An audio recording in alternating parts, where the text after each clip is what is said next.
Bienvenidas y bienvenidos a este episodio número 18 de esta serie de vídeos en formato podcast, y hoy tenemos con nosotros a la profesora Alba, profesora de Karate Kyokushinkai en el sur de la isla de Tenerife, en Adeje, en el dojo de Aruma. Y bueno, hablaremos con ella mucho sobre su estilo de karate, un estilo particularmente especial dentro de las escuelas de karate. Karate Kyokushinkai, como digo, si no lo conocen, les invito a quedarse al podcast, a descubrir este estilo de mano de la profesora Alba, que nos lo va a explicar, va a contarnos pues sus peculiaridades. Y lo dicho, muy agradecido y muy contento de que se sumen distintas personas con distintas artes marciales que nos puedan dar su visión de las mismas. Y les dejo sin más con el podcast, espero que les gusten. Al final del podcast, como siempre, tienen la referencia de la profesora para poder entrenar con ella. Y un cordial saludo a todos.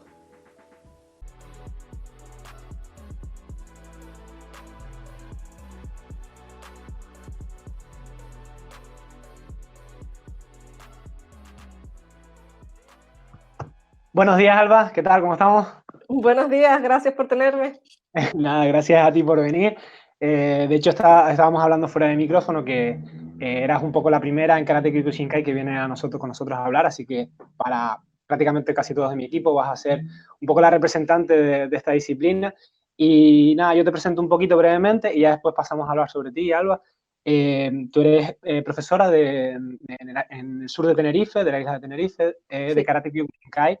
Eres segundo dan y has tenido tu experiencia también en boxeo, en kickboxing, y también estás haciendo Brazilian Jiu-Jitsu, con lo cual nos entendemos un poquito más, porque la parte de strike y la parte de golpes sí es verdad que no la controlamos tanto, pero bueno, ya digo, para mí es muy chachi tener gente de diversos backgrounds, de diversas disciplinas, y bueno, siempre que empezamos con alguien, me gusta un poco hablar de la persona, de cómo se ha desarrollado entre las artes marciales, más aún cuando es profesora, porque siempre da curiosidad, ¿no? La gente que está empezando siempre tiene esa curiosidad de ver cómo llega alguien a dar clases, que normalmente suele ser algo que se da por las circunstancias, ¿no? Sí. Que no es planificado, entre comillas, y de tus inicios, ¿no? De cómo empezaste, y no solo por esa curiosidad, sino también para conocerte mejor, para ponernos en contexto, ¿no? De un poco de quién eres tú. Sí, realmente es curioso cómo muchas veces sucede como tú dices, ¿no? Que no es como algo planificado.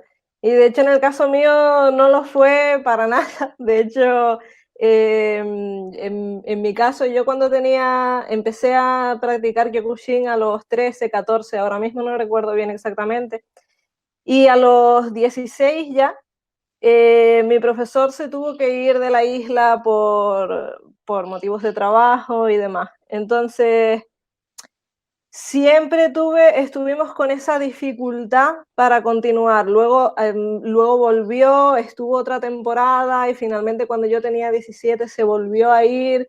Y a partir de ahí fue cuando yo empecé a llevar el dojo. Es decir, era el cinturón más avanzado en ese momento y empecé a llevar el dojo. Yo todavía no era cinturón negro, sino simplemente era un cinturón marrón.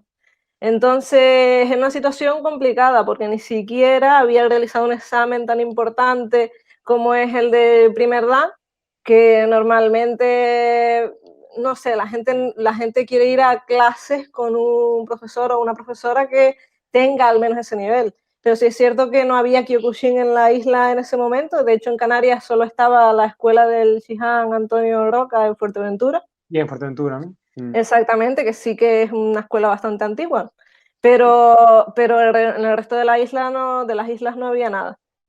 Entonces eso, a partir de ahí sí empecé a dar las clases yo, seguimos entrenando con la mayor normalidad con la que pudimos seguir entrenando, y yo me seguí formando a través de viajes a la península, a entrenar con otros profesores en los campamentos de verano y demás, los típicos campamentos que digamos que se organizan para reunir a todas las escuelas del país, ¿no? Y a partir de ahí, pues me hice mi examen de primer dan, continué dando las clases y bueno, hasta ahora que ya hace poquito, porque bueno, hace ya un par de años, hice mi examen de segundo dan y aquí seguimos, la verdad, tengo que agradecer eso. La verdad que es una historia difícil, ¿no? Porque yo me he visto en situaciones parecidas donde el profesor se ha tenido que ir, ¿no? Como tú dices, ¿no? Al final, trabajos o posiciones te destinan a otro Sí, lado y es verdad que fue una situación muy compleja y dice mucho de ti como profesional y como practicante también, porque al final si aguantaste fue por pasión, porque yo te digo, por experiencia personal, yo he dejado actividades, ¿no?, deportivas, no solo artes marciales, porque si la persona que te da la clase no es constante, porque no puede, no es Sí. sino hay veces que la vida cambia y se queda el grupo un poco descabezado, y es súper duro, es muy, muy duro la experiencia tuya, y me imagino que así lo habrás vivido. O sea, tú, ¿cuántos años entonces llevas dando clase, Alba, más o menos? Un montón. Hombre, es que teniendo en cuenta esa parte en la que los daba de una manera un poco menos oficial, porque incluso era menor de edad y simplemente éramos como un grupo de gente que quedábamos para entrenar, no teníamos como esa forma de dojo, pues no sé, ahora mismo tengo 26, desde los 16, pues esos 10 años. Pues súper difícil, ¿no? Con esa edad verte en esa situación es complejo, porque es lo que tú dices, al final se te da la situación y muchas otras personas en tu lugar hubieran dicho, mira, yo Pero me es que, dedico a... es que claro, era una chiquilla también. Es Claro, claro, claro. decir, esa es una de las cosas que ahora mismo yo al pensarlo hacia atrás más me choca, ¿no? Porque yo era una chiquilla nada más dando una clase de adultos realmente, porque no éramos un grupo de juveniles o algo así. Y la verdad es que es bastante extraño, pero la verdad es que me sorprende que pudo salir tan bien. Y ahora mismo después hablaremos un poquito más del Karate Kyokushinkai, que de hecho me gustaría un poco que lo explicaras tú con tus palabras, porque mucha gente de la que nos está escuchando seguramente no sabe qué es el Karate Kyokushinkai. Sí que hemos tratado en este podcast que el karate está dividido en distintas escuelas, que el karate no es una cosa unificada a lo mejor como las personas entienden, ¿no? Las personas que no entienden suelen entender que el karate es una cosa como Sí. unitaria, ¿no? Y que solo existe una cosa, sino todo lo contrario. Hay muchas escuelas y eso sí que lo hemos hablado, pero dentro de las escuelas, como hay tantísimas, pues el Kyokushinkai no hemos hablado, es otro estilo. Pero antes de hablar sobre el Kyokushinkai más detenidamente, sí me gustaría un poco la situación del Kyokushinkai en Canarias, en Tenerife, ¿no? Porque, como tú decías, lo mismo, ¿no? Es decir, es una escuela bastante peculiar, bastante famosa, creo que dentro de las propias artes marciales, pero no sé yo hasta qué punto es practicada en las distintas islas de Canarias. Ahora mismo sí hay más escuelas. De hecho, ha llegado al punto, hay veces que yo he perdido la pista porque hay profesores incluso en la isla que han empezado, pero luego no han podido continuar porque se han mudado lo mismo, la misma historia, ¿no? Pero ahora mismo sí sé que hay escuelas en Gran Canaria. Sé que algunos de esos profesores son exalumnos del profesor Antonio Roca. Y, por ejemplo, en Tenerife tenemos también, ahora mismo que yo sepa, que continúa dando clase a José María, perdón. Eh, mm, sí, José María, perdón. Discúlpame que tenga el nombre un poco perdido, pero sí en Granadilla sigue estando este dojo, el dojo Toracán, que realmente viene de otra organización, de la ICO 1. Ahora mismo no sé si está en la KWF, en adelante. Yo sé que tienes preparado el tema de las federaciones y tal vez lo puedo explicar un poco mejor porque es un jaleo bastante importante en Kyokushin. Pero sí, realmente ahora mismo sí siguen varias escuelas.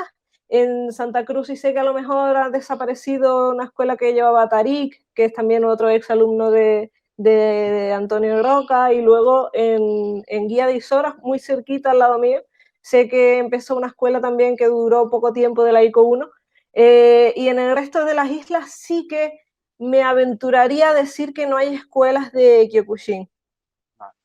Me aventuraría a decir que no hay escuelas de Kyokushin, pero la verdad es que ahora mismo desconozco. Sí, bueno, es complejo, pero bueno, para tampoco también ponernos en contexto y ver que realmente yo creo que dentro de las escuelas de karate es una escuela bastante famosa, diría yo, pero que aún así sigue siendo algo también más minoritario, ¿no? Karate Kito Ryu y Shotokan son los dos más mayoritarios a nivel nacional e internacional, diría yo. Sí, Y entonces sí que me gustaría, Alba, que nos explicaras con tus propias palabras, ¿no? Porque al final siempre digo que cuando viene un artista marcial, de un arte marcial que quizás no sea tan conocida, quien quiera informarse tiene internet y tiene sí, por YouTube, supuesto. pero siempre me gusta esa visión personal, ¿no? Es decir, ¿qué es el Kyokushinkai para ti? ¿Qué supone? ¿Qué planes tienes tú, ¿no? A corto, medio, largo plazo. qué será el futuro del Kyokushinkai, es decir, no solo explicarnos un poco brevemente qué es el Kyokushinkai, ¿no? Dentro del karate, qué representa, de dónde viene, ¿no? Las figuras históricas que ha tenido, ¿no? Dentro de su escuela, sino también eso, la versión más personal propia y tuya, que creo que es la que más valor tiene en este podcast, que al final siempre es la vivencia personal, ¿no? Es decir, cómo he vivido yo esta disciplina, ¿no? Sí, sí es cierto que si los oyentes quieren finalmente conocer las grandes leyendas, ¿no? Digamos, dentro del Kyokushin es fácil encontrarlo, ¿no? Es fácil encontrar cuáles han sido grandes peleadores o grandes profesores dentro de nuestro estilo. Mi vivencia personal dentro de Kyokushin fue que, bueno, como a lo mejor una manera más general de definir Kyokushin para la gente que no lo conozca, sí es cierto que se suele referir como que es un estilo de karate de contacto, o por lo menos de los pocos estilos que mantienen una competición, porque las competiciones siempre son deportivizadas, ¿no? Al fin y al cabo tienen unas reglas, ¿no? Pero que mantienen una competición de contacto, ¿no? ¿Qué quiere decir? Que competimos pues igual que a lo mejor en boxeo y demás, a una serie de rondas que buscan conseguir el caos, sino que se consigue pues por una puntuación. Exacto. Eh, El golpeo no es la valoración subjetiva de ese punto que suba el árbitro, sino más bien buscar ese caos, y si no es posible, pues ya entraríamos a esa parte más deportiva de valorar, ¿no? Es decir, de que sí, un árbitro... valorar quién ha recibido más daño, digamos. No quién ha recibido más número de golpes, sino quién ha recibido como más daño. Que también tiene su trampa, ¿no? Porque también se puede aparentar que hacemos un daño, pero sí es verdad que a lo mejor mucha gente argumenta que se puede ser más certero que con la simple valoración numérica. Ahí Pero podemos pasarnos un siglo argumentando. es como boxeo, cuando no se noquea al oponente ya es una valoración, es decir, Sí, realmente quien ha sufrido más esa lucha, habría que ponerse en la piel de los dos peleadores, es decir, exactamente. que No hay otra nadie manera. de una manera. Es imposible. Porque el deporte tiene estas cosas, ¿no? Es decir, siempre tiene que haber un Sí, sí. vencedor y un vencido, por desgracia. Entonces, si no hay ese knockout, si no hay ese abandono, ¿no? Por parte de la esquina o por parte del peleador, pues tiene que entrar alguien a valorarlo desde fuera. Y yo creo que ahí es siempre el terreno peliagudo y es lo complejo, ¿no? Sí, siempre lo será. No hay una manera de hacerlo objetivo por ahora. Pero sí, bueno, digamos que esa es la mayor diferencia que suele señalar la gente. A pesar de que, bueno, ya desde mi punto de vista, ¿no? Desde mi vivencia personal, em, esa vivencia que hizo que para mí el Kyokushin fuera tan especial como para continuarlo de esa manera en unas situaciones también tan extrañas, en lugar de cambiarme de organización, de estilo, de lo que sea, fue esta sensación de, digamos, poder trabajar de todo lo que tenía curiosidad dentro de las artes marciales, em, sin tener que seguir un patrón muy, muy estricto. Es decir, Kyokushin es relativamente joven y por ahora creo que, bueno, por desgracia siempre te puedes encontrar excepciones, ¿no? Pero por ahora creo que no ha desarrollado esa costra, esa cáscara muy, muy rígida en la que has de practicar las cosas, las técnicas de esta determinada manera porque es la correcta, porque las de los otros estilos no son las correctas, porque ta, ta, ta, ta, ta, ta, ta. No ha llegado a ese punto. Realmente todavía, por la poca historia que tiene Kyokushin, sabemos que quien la fundó aprendiendo de todo y sabemos que debemos de seguir haciendo eso, ¿no? Entonces, para mí, esa ha sido una de las cosas más importantes, aparte de que digamos que todos tenemos esa sensación de, dentro de Kyokushin, de que nuestro objetivo siempre es empujar un poquito esos límites, ¿no? Y empujar un poquito los límites de todo lo que estamos haciendo, también referido al punto físico a veces. Hay veces que siempre se nos señala como que nos pasamos un poquillo de, de la raya en cuestiones de machacar el cuerpo, pero bueno, eso hay veces que llega a un punto en que se convierte en una manera de ponerte a prueba, ¿no? De ser casi autocrítico. Sí, de hecho, una de las cosas que más llama la atención son los exámenes, que te preguntaré un poco más, un Sí, poquito más adelante, porque es un tema que me supongo que a los practicantes de Kyokushin nos cansa un poco hablar, porque me imagino que será un tópico o algo de lo que todo el mundo... al mismo tiempo no, ¿no? Porque al mismo tiempo somos cuando nos preguntan de eso, nos convertimos en el viejito cuenta guerras, ¿no? Y estamos como muy contentos de contarla, pero bueno, tendrás que soportarlo si me lo vas a preguntar. Está guay porque, ya digo, si a alguno le va interesando lo que estamos comentando, pues evidentemente va a buscar, y una de las cosas que va a encontrar son los exámenes, pero también ese acondicionamiento físico del que tú Sí, hablabas. Y yo simplemente creo, también hay una cuestión, evidentemente, primero de marketing. Tú lo que ves siempre, tú puedes, yo qué sé, pues ves, ya no solo de Kyokushin, ves de boxeo, un sí. highlight en YouTube, y te van a poner al boxeador o a la boxeadora dándolo todo, dándole el saco, y hay que entender que la vida de esa persona que es un deportista de élite o amateur, pero con un alto nivel, primero que ha tenido un escalonamiento, y segundo que no entrena todos los días así, ¿no? Entonces, también yo creo que hay que entender que cuando vemos algo de Karate Kyokushinkai, no serán todos los días así, y lo mismo, habrá una progresión de un poquito menos, un poquito más. Es decir, a mí lo único que me parece más, pero ya no solo en Karate Kyokushinkai, sino en Muay Thai, en cualquier disciplina me da igual, ya sea más de agarres, más de... Es, sí, verdad, esa persona que no tiene forma física y que viene el primer día a clase y como el resto, ¿no? En plan, a muerte. Eso sí que es criticable, pero ya digo, no solo, es decir, es que eso lo puedes hacer hasta en Tai Chi, que Sí, es no, para conservarse, y tú ponerte el primer día, estirarte como un loco ahí y romperte por todos los lados, ¿no? Entonces, no es tanto el estilo, sino la progresión que tengas en el mismo, ¿no? Es decir, si las sí. cosas se llevan, yo Es creo que que intentar progresar de ese modo es la manera más fácil, más sencilla de no progresar en absoluto. tú te lo habrás visto, un montón de profesores y profesoras que lo hacen así, ¿no? El primer día, ¡boom!, a muerte Sí, con el alumno, y sobrevive, y yo creo que esa escuela, nosotros que a lo mejor tenemos un poquito menos de edad, yo creo que es un error, porque es que al final es lo que tú dices, sí, sobrevivimos los 4 o 3 locos, que nos gusta esto y que bueno, que estás dispuesto a sacrificarte un poco, pero es que al final pierdes a tantísima gente por el camino, que es a mí siempre lo que me da un montón de pena. ¿Cuántos compañeros y compañeras habrás perdido tú, ¿no? Por el camino, igual que yo, es decir, de que no aguantaron, y es que es normal, si, vamos, es que es si, perfectamente normal. Yo creo que lo que más tiene que aprender la gente es esa idea que tú nombras, ¿no? Precisamente, de que es una cuestión muy, muy, muy progresiva.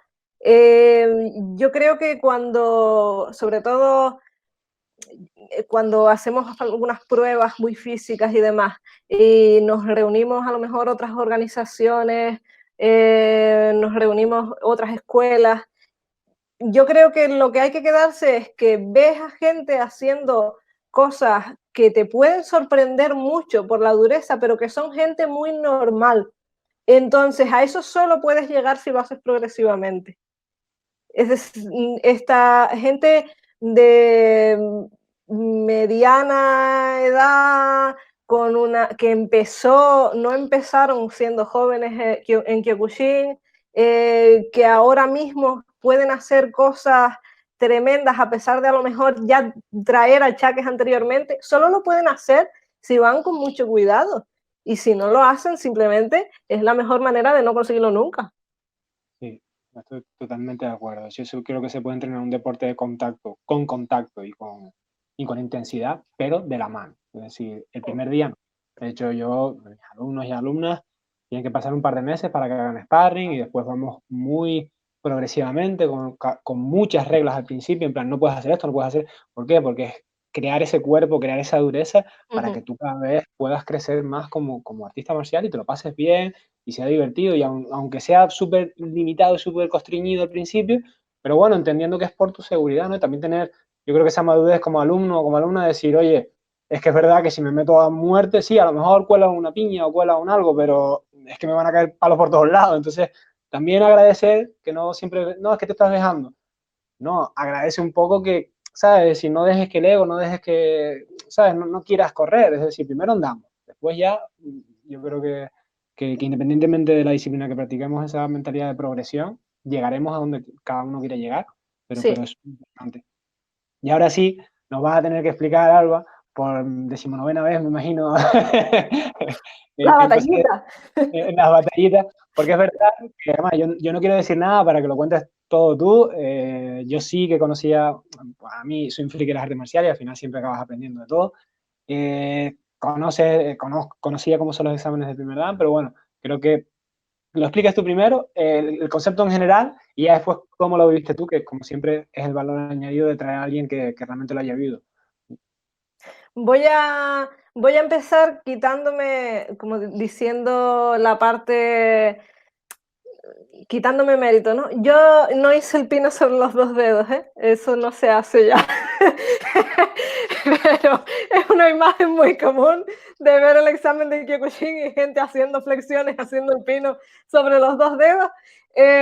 Bueno, no hice el pino sobre los 2 dedos, pero sí es cierto que se mantiene la parte que hacemos de Kyokushin de los combates. Sí es cierto que para hacer nuestro examen de primer dan, y yo ya he pasado por 2 de esos traumas, ¿no? He pasado ya por el de primer dan y el de segundo dan. Sí, si le preguntas a mi compañero Adrián, que también es segundo dan, te lo llamará trauma también. Eh, y tenemos que hacer eso, para primer dan 30 combates de 1 minuto, y para segundo dan 40, ¿no? Para tercero 50, demás. Entonces, no va subiendo mucho más de ahí, ¿eh? hay, hay alguna gente muy capaz y seguro muy loca, me tendrá que perdonar el Shihan Daniel de mi organización, que se ha atrevido con 100, pero, pero desde luego no es un reto muy recomendable, si no es por lo menos con toda la supervisión con la que él lo hizo. Yo por ahora solo he hecho 40 como máximo. La verdad que eso sí es un... La mayoría de la gente se pregunta esta cuestión de, bueno, sí, pero ¿cuánto contacto hay? Son 40, ¿no? ¿Cuánto contacto hay? O me preguntan, ¿tienes que ganar cada combate? Y yo digo, no, desde luego es impresionante si a ojos de alguien de fuera logras ganar más del tercero, porque ya a partir de ahí Porque, llevas... perdona, Alba, Dime. para que lo tengan la gente más en contexto, son 40 o 30 combates Sí, con normalmente personas que van descansando, ¿no? Es decir, si no hay suficiente tiempo. exactamente. Mucha gente no tiene nada en mente de lo que estás hablando y es eso, un montón de combates de 1 minuto, que normalmente la persona que te viene fresca tanto a nivel cardiopulmonar, es decir, que viene Sí, un poquito descansada. Cuanto más alumnos haya en el examen, pues más descansada vendrá. Y no solo eso, sino a nivel de dolor físico, porque ustedes van bastante al contacto, con lo cual viene con una tolerancia al dolor rebajada, porque ya ha descansado, ya ha podido reposar, y también pulmonarmente y en el cardio viene también más descansada. Y tú, sin embargo, tienes que estar uno tras de otro, ¿no? sí, en cuanto a pesos también, te vienen más o menos cualquier peso, no, y cualquier tamaño. Entonces, sí, más o menos la imagen es, tú estás en un sitio designado junto con otros que van al matadero contigo a tus lados, y delante tuyo se forma una fila de gente que está a unos cuantos metros, una fila de gente esperando para pegarte, ¿no? Y entonces van, a medida que les van llamando, van pasando, te zurran y no, por supuesto que no, ¿no? Al final, a quienes me dicen que con cuánto contacto van, desde luego que la prueba no es van a noquearte, sino por supuesto que muchos te noquearían. Hay montones de competidores de alto nivel que han pasado por mis filas. ¿Qué creo yo? Que no me han noqueado porque yo no he querido. Oh, es un Eh, es una tontería pensarlo así. La realidad es que lo que se busca es exprimirte. Es decir, intentar exprimirte hasta la última gota de esfuerzo que te quede en el cuerpo. Y casi por eso hay veces que puedes estar tan cansado que simplemente yo he notado estar tan agotada que simplemente casi dices, no, quédenme ya, déjenme aquí, no vamos a seguir con esto, ¿no? Pero es una prueba de voluntad al final. Sigues y sigues y sigues y siempre el objetivo de tus compañeros es mantenerte en ese punto límite sin traspasarlo. Hay veces que es difícil mantener ese nivel porque también ellos no todos tienen que conocer exactamente hasta qué punto pueden golpearte. Entonces, es verdad que habrá mucha gente que peque de menos, de golpearte menos de lo que debería, pero no es la norma general, porque los profesores siempre estarán allí, los examinadores viendo para detectar que si hay alguien que se está portando demasiado bien contigo, es ¿qué estás haciendo? Esto no es el examen.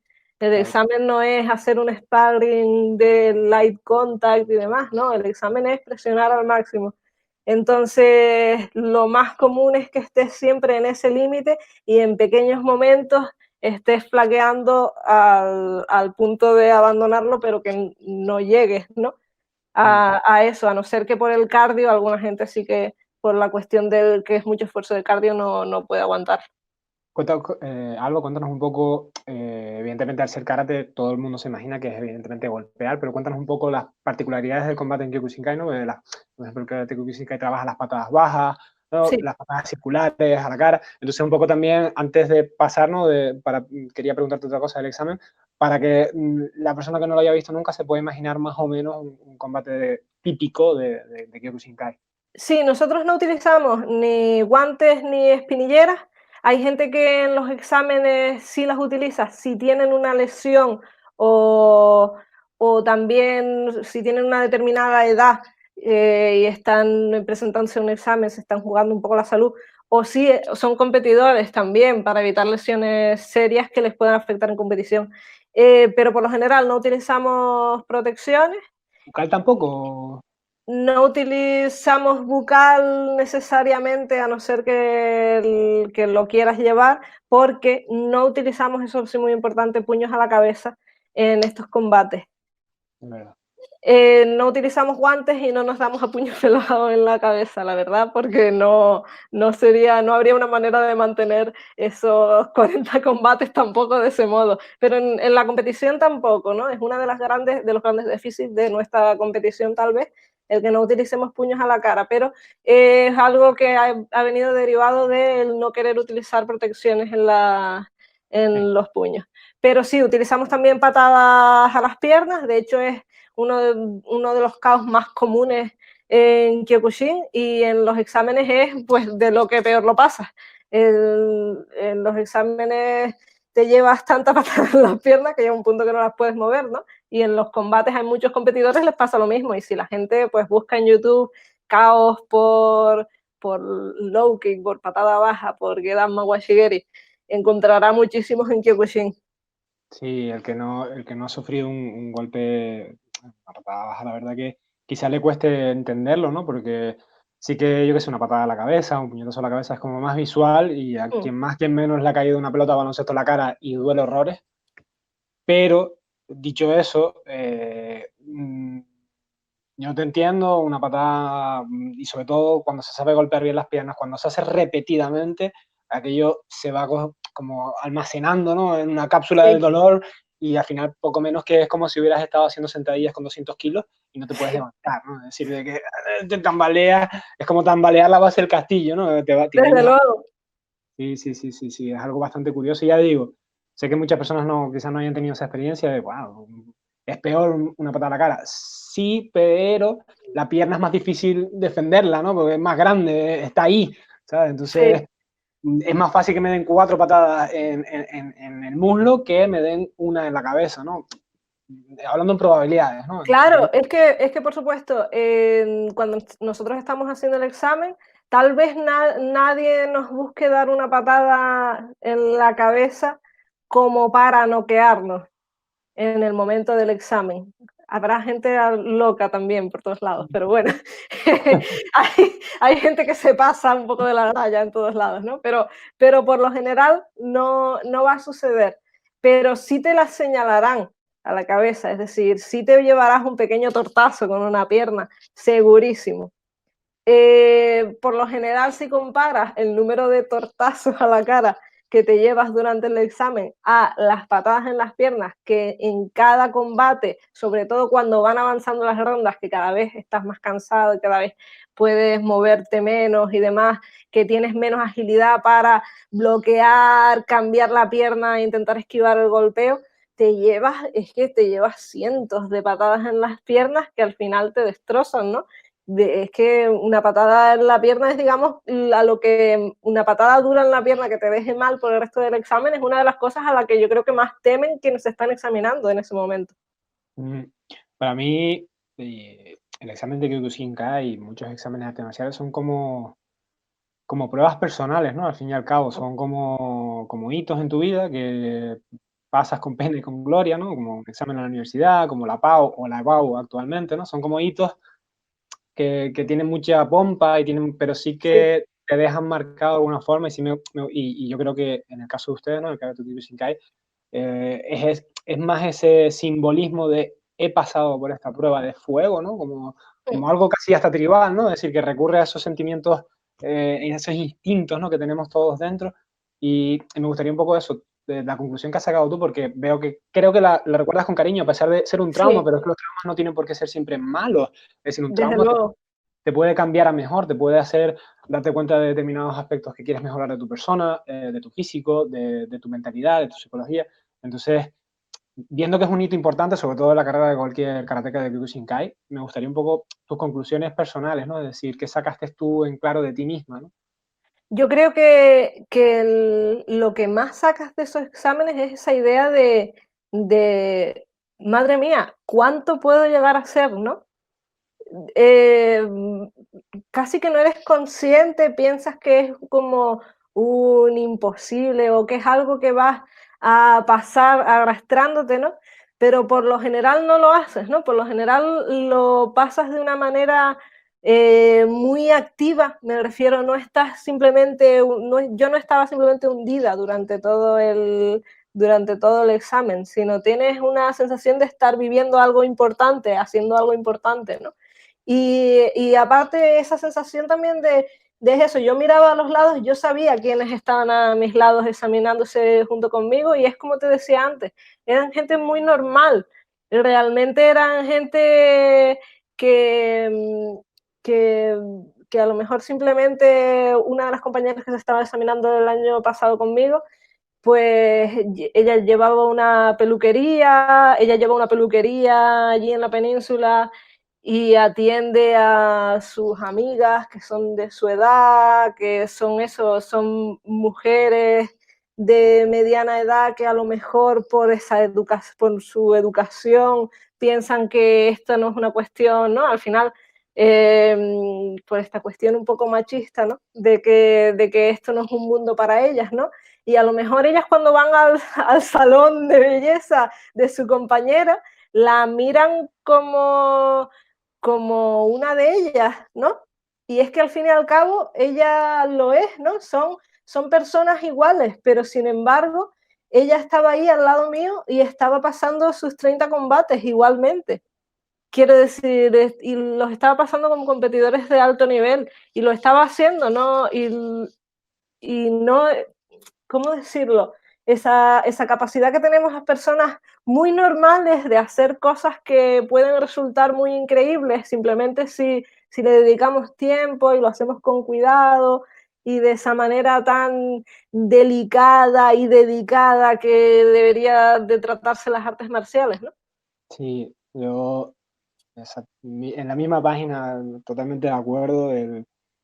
Cuando escuchas este tipo de cosas, ¿no? Me imagino que muchos alumnos, ¿no? Que tienen ese pensamiento como de superheroína o de eso no lo puedo hacer yo, eso lo hace Alba porque es Alba. Y yo creo que todos los profesores de artes marciales sufrimos un poco eso de, si yo lo puedo hacer, tú lo puedes hacer, es cuestión de tiempo. Lo que pasa es que yo empecé antes que tú y estoy en la situación de que soy profesor o profesora. Pero es lo que tú has dicho, es decir, no hay superhéroes, no hay superheroínas, es simplemente tiempo, dedicación, ganas, pasión y querer llegar. Es decir, al final, sea una competición, sea un examen, sea lo que sea, son pruebas de fuego que son súper difíciles, que te hacen crecer un montón como persona y te hacen quitarte tonterías. Es decir, tú ves un movimiento y dices, yo hoy no puedo hacer eso. No significa que no lo pueda hacer nunca. Significa que todavía no tengo los recursos para poder hacerlo. Es decir, yo creo que tendemos todos un poco consciente o inconscientemente, sobre todo al principio, de mitificar, de no, en el caso de ustedes no, el examen de primer dan y lo elevas a dogma o lo elevas a casi que religión y al final no, es trabajo, es dedicación y es esfuerzo. Y tiene un valor muy grande, pero no en el nivel más espiritual o más, que también lo puede llegar a tener, pero que no hay que idolatrar, no hay que verse en un imposible. No, no, yo si quiero puedo llegar. Ahora, hay personas que tardaremos 10 años, hay personas que 5, hay personas que 20, cada uno tenemos nuestras circunstancias, pero sí que me parece súper interesante y, bueno, felicidades por el primer y el segundo Dan, que Gracias. son siempre hitos y son siempre, carezcan o no de relevancia después para ser mejores o peores profesores, sí que son cosas de mérito, pero ya digo, que creo que tú lo estás expresando muy bien, ¿no? Sin elevarlo a esto es casi que divino, ¿no? Exacto, para mí llega al punto de lo que me parece súper importante es eso que tú dices, el maestro o la maestra de cualquier arte marcial no es una deidad, no es alguien sobrehumano. Y también por el otro punto, ¿no? De gente normal, de la señora que te corta el pelo en la peluquería a la que vas en tu barrio, o el mecánico que te arregla el coche, tal vez están haciendo cosas impresionantes, ¿no? Y tú no las sabes, ¿no? Entonces, tener también, yo creo que te da ese punto de respeto de decir cuántas cosas impresionantes estarán haciendo los demás que yo no sé, ¿no? Sí, sí, la verdad que, no, y coger valor y coger, porque muchas veces cuando uno le dedica cuerpo y alma, también es normal conseguir resultados, pero es que encima, así como tú dices, hay otro trabajo detrás que también es muy exigente porque llevar un negocio, como puede ser una peluquería, un taller mecánico, eso consume una cantidad de tiempo y de esfuerzo terrible. Y si encima se desarrollan a un nivel personal en algo que simplemente lo hacen por amor, por pasión, ¿no? Como puede ser Karate Shinkai, cada uno con sus disciplinas, es que para mí hasta que tiene hasta mucho más mérito, ¿no? Porque tú dices, mi madre, es que con el poco horario que tú tienes disponible, de familia, negocio, para arriba, para abajo, ¿no? Y encima tienes tiempo para dedicar. Yo siempre digo que los alumnos y las alumnas mías que siguen aprobando, que están con negocios o que están con carreras y tal, siguen aprobando y siguen viendo a clase y yo es como, madre, que esta gente son, son unos máquinas. Están haciendo algo tremendo, tienen que sentir orgullo por eso, porque desde luego es diferente poder dedicar todo el tiempo que te apetezca a practicar artes marciales, dedicar todo tu día a eso porque no tienes necesariamente otra obligación, que esa gente que está haciendo ese esfuerzo por rodeado de cientos de otras obligaciones, dedicarlo además a un arte marcial y dedicarlo con pasión cada hora, ¿no? Es algo de lo que se deberían de sentir mucho más orgullosos si es así como lo están viviendo. Y yo te quería preguntar algo, Alba, ya que ha salido un poco a colación con lo que estábamos hablando, y yo siempre es una discusión que tengo, bueno, conversación que tengo con alumnos, con otros profesores, y es algo que me parece súper interesante, y es que yo siempre tengo esa dualidad entre la tradición que nos viene por ser de artes marciales japonesas, ¿no? Evidentemente hay un background cultural, hay una serie de ritos que tenemos que mantener hasta cierto punto, y ser pragmático y dar unos conocimientos a una persona, y en el sentido de tú lo que tienes que hacer es este movimiento, lo tienes que hacer bien y cuanto antes lo hagas bien, mejor porque pasaremos al siguiente, ¿no? Entonces yo siempre soy una persona que me encuentro entre esos dos mundos y reconozco que normalmente tiro por el pragmatismo, tiro por aprende primero los movimientos, siempre respetando, sí que me gusta que se respeten entre ellos los compañeros, que haya ese compañerismo, que haya ese respeto por el cuerpo de la otra persona, pero no me importa tanto que a lo mejor no sepan saludar perfecto, pero que me sepan cuidar al compañero y hacer las técnicas bien, ¿no? Entonces, Karate Kyokushinkai vemos que también es una arte marcial bastante imbuida por la tradición, por lo que hemos extrapolado un poco de tus palabras, y un poco cómo lo llevas tú a nivel personal, es decir, yo creo que aquí no hay opinión correcta e incorrecta, es simplemente cada profesor y cada profesor lo hace como puede, ¿no? Y me gustaría saber tu opinión, porque siempre me gusta ver otras opiniones para yo aprender y para que mis alumnos también vean otras formas de pensar muchas veces, o si es la misma. Sí, yo soy un poco profesora aguafiestas, siempre digo como que, bueno, vamos a hacer tal técnica, vamos a hacer tal combinación y bueno, y antes de nada aguar la fiesta, ¿no? Entonces lo que yo llego es siempre explico algo y lo tiro por la borda. Me parece que es una estrategia muy mala para aparentar a veces frente a ciertas personas maestría, porque la mayoría de la gente que no tiene mucha experiencia en artes marciales o demás, cuando llega a una clase en la que lo primero que hacen es decir, ah, bueno, esto no sirve, esto no sirve, esto sirve a veces, esto, y empieza a matizar, ¿no? En vez de dar respuestas definitivas, como que tal vez quedan mucho más bonitas, como esta técnica verdaderamente es infalible si la practicas durante muchísimos años, ¿no? Eso queda precioso, ¿no? Queda genial. Y si yo lo digo y aparte lo digo como implicando que yo sí puedo hacer la técnica perfectamente, entonces ya la gente te mira y te adora, ¿no? Pero yo creo que mi objetivo siempre es, aunque te pueda no ser tan bonito, el de desmitificar todo lo que estamos haciendo e intentar hacerlo conociendo qué errores tenemos, ¿no? Es decir, por ejemplo, veo mucha gente que a lo mejor defiende el kata de una manera demencial, perdón por decirlo, pero hay veces que es la palabra, de una manera demencial, que es bueno, tenemos que hacer este kata así porque yo lo aprendí así, no sé qué significa, pero tiene una verdad oculta que está ahí y que debemos de practicar para conseguirla. A ver, no, el kata se inventó para hacer las cosas más fáciles. ¿Cómo puede ser que ahora se ha convertido en esta cosa mística, ¿no? En esta cosa como que tienes que practicar durante muchísimos años para comprender, cuando era lo contrario, ¿no? Su objetivo era que en el menor tiempo posible aprendieras las cosas. Entonces, Sí, que es lo no que tiene busca la mucho sentido. enseñanza. Es decir, al final la enseñanza es transmitir los conocimientos de manera fiable y rápido, ¿no? De qué sirve hacer un procedimiento educacional. Es que si después, por ejemplo, llevamos a educación primaria o secundaria, que son las obligatorias en este país, yo no vería un profesor de matemáticas, por decir algo sencillo, en primero de primaria enseñando las sumas y las restas de manera súper compleja, con alegorías, con historias, y el niño así como diciendo, pero ¿esto qué es, no? Esto es muy Entonces, complicado. yo con el tema de los katas siempre estoy en la misma, opino igual, tienen su utilidad, y por ejemplo, en la época que estamos viviendo, ojalá me subieran más katas, porque nosotros carecemos de ese trabajo y las que tenemos son con compañeros, entonces pues es un poco, es un poco difícil. Y digo, tiene su utilidad. Yo con uno de mis profesores siempre tengo la discusión, que él es defensor y yo soy un poco retractor. Pero yo el mayor problema que tengo, sobre todo con las catas, es lo que tú has dicho. La práctica de decir que, bueno, que esto es algo que si no lo haces bien es porque no lo entiendes. No. Si las técnicas, es verdad que hay veces que hay que entenderlas, hay que darles un tiempo, pero si te Sí, pegas por 20, supuesto. si te pegas 20 años haciendo una cosa y no te sale, a lo mejor no está para ti, ¿sabes? Sí. Sí. En artes marciales vemos mucho eso, no sé si en striking también pasa, ¿no? En las artes marciales de golpeo también pasa, pero muchas veces vemos una llave y, vale, el profesor a lo mejor es 1,90 m, 120 kilos de peso. No, esto es súper fácil. Y digo, mira, yo es que no tengo tu brazo, ¿sabes? Es decir, esto no me sale, ¿sabes? Y no sé si a ustedes les pasa lo mismo, más o menos. Sí, desde luego. Es que yo creo que, sobre todo en la parte, porque yo también te comenté que daba talleres de defensa personal y demás.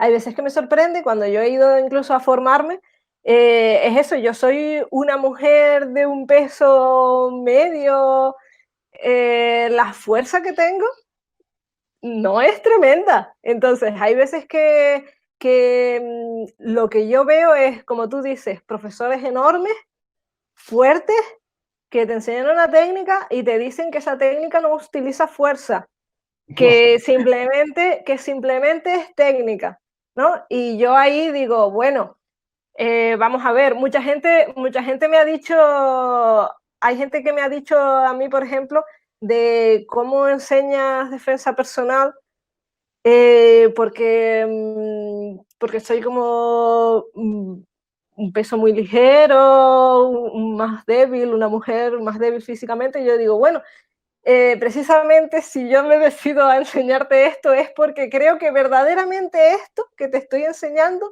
sí que lo puedes hacer. Yo siempre me defiendo diciendo, yo no tengo fuerza y yo lo estoy haciendo, ¿no? Aún así, muchas veces asisten personas a mis clases de defensa personal que me dicen, bueno, sí, esto tú lo haces porque estás en forma y porque tal, y yo digo, eso está muy bien, quiero decir, esa actitud crítica está muy bien, porque tal vez sí es cierto, dímelo, si tú no lo puedes hacer, dime, mira, esto que estás haciendo tú no me está funcionando, yo lo miraré y veré si estás haciendo la técnica bien y tal vez descubriré que efectivamente estoy utilizando, estoy defendiendo una técnica como perfectamente infalible y que no utiliza nada de fuerza y es una pura patraña que estoy vendiendo.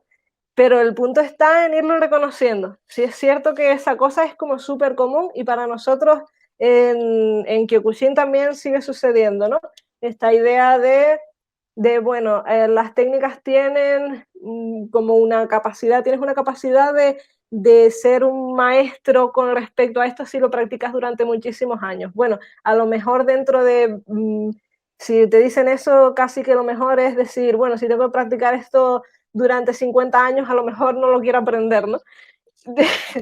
Entonces, hay veces que con los katas llego al punto ese en el que pienso, cuando la gente dice esto de que los katas son algo que es complicado de aprender y que te enseña artes marciales de una manera más lenta y más complicada, si es que pienso que si pensaban que quienes lo inventaron eran malos profesores o odiaban a sus alumnos. Porque desde luego un profesor que inventa un método más complicado y largo de enseñar algo a sus alumnos, no sé, muy buen profesor no me suena. Los katas no existían para complicar la vida y el hecho de que ahora los estemos utilizando para eso no es correcto. Yo creo que tampoco. Pero incluso muchas veces las técnicas, ¿no? Es verdad que hay gente que de repente te sorprende. Yo qué sé, yo enseño un derribo y suelo decir, bueno, este derribo es para gente que sea fuerte de brazos, ¿vale? Entonces, porque vemos que en la competición, en la práctica, suele prevalecer en esta técnica la gente con un brazo ancho, fuerte, poderoso. Que siempre haya de repente una persona que no entre en ese patrón y de repente te haga esa técnica a nivel mundial incluso con éxito. Sí, siempre, como digo yo, friki, siempre hay en todos lados de la naturaleza que de repente hacen cosas que tú dices, vale, esto biomecánicamente no tiene mucho sentido. Pero no, es como la persona que fuma 40 años y no se muere. Vale, siempre hay alguno, pero la norma nos dice que si fumas mucho te vas a morir. Entonces, vamos a guiarnos por los porcentajes altos y no por los 4 locos y las 4 locas que son unos máquinas y que, bueno, que han tenido esa suerte o esa capacidad de trabajar una técnica hasta poder amoldarla a sí mismo. Pero sí que, y también yo creo que la falta de empatía muchas veces por parte de los maestros, algo que uno lleva haciendo esto tanto tiempo que das las cosas por sentadas, ¿no? Es decir, sí. Bueno, hazlo, ¿no? Es decir, tira para adelante, ¿no? Es decir, como yo tiré para adelante, pero a veces hay que, vale, pero es que tú has tenido una edad, tú has tenido un peso, tú has tenido una altura que a lo mejor tus alumnos y tus alumnas no tienen. Por arriba o por abajo, ¿no? Es decir, porque yo tengo alumnos más pesados y más grandes y más fuertes que yo y tengo alumnos más pequeños y menos fuertes que yo. Exactamente. Te tienes un poco que adaptar y a veces puedes ver a un alumno y decir, vale, está haciendo mal esto y esto y esto. Pero de repente ves a otro, yo qué sé, a otra alumna y ves que lo está haciendo todo bien, pero no le sale. Y tú dices, contra, pero es que si lo está haciendo todo bien, ¿por qué no le está saliendo, no? Y a lo mejor es ponerte en su peso, ponerte en su género, y cuesta. Es más difícil eso, intentar ponerse la piel de otra persona que, venga, producción en masa, esa técnica es así, y todo es igual, y me olvido un poco de la clase. Yo creo que también va por ahí el tema, ¿no? De esa, que tú habrás estado lo mismo, ¿no? Todos 200 personas y todos haciendo como una producción en masa, ¿no? De artes marciales. Sí, desde luego no tiene sentido. Es ese punto de que todos los cuerpos son diferentes, todos los cuerpos funcionan de manera diferente, hay cosas que se pueden cambiar, como a lo mejor flexibilidad, se pueden cambiar con mayor o menor facilidad, dependiendo de la persona, pero hay gente que tendrá un límite también, hay gente igual que habrá gente que tendrá un límite con respecto a fuerza. Entonces, ¿qué vas a hacer? No considerarlos, excluirlos de esa práctica, cuando ni siquiera eso históricamente en las artes marciales tiene sentido, porque la mayoría de grandes maestros de artes marciales pues, han sido débiles, pequeñitos y demás, porque precisamente por eso han aprendido artes marciales y por eso se han desarrollado en ese campo. ¿Para qué vas a aprender a pegarte o agarrarte de una manera sofisticada si mides 2 metros? Si mides 2 metros no te hace falta aprender eso de una manera sofisticada. No, me planta la mano en la cabeza y con la, y Es con la- decir, muy bien, bien por ti, genial, ¿no?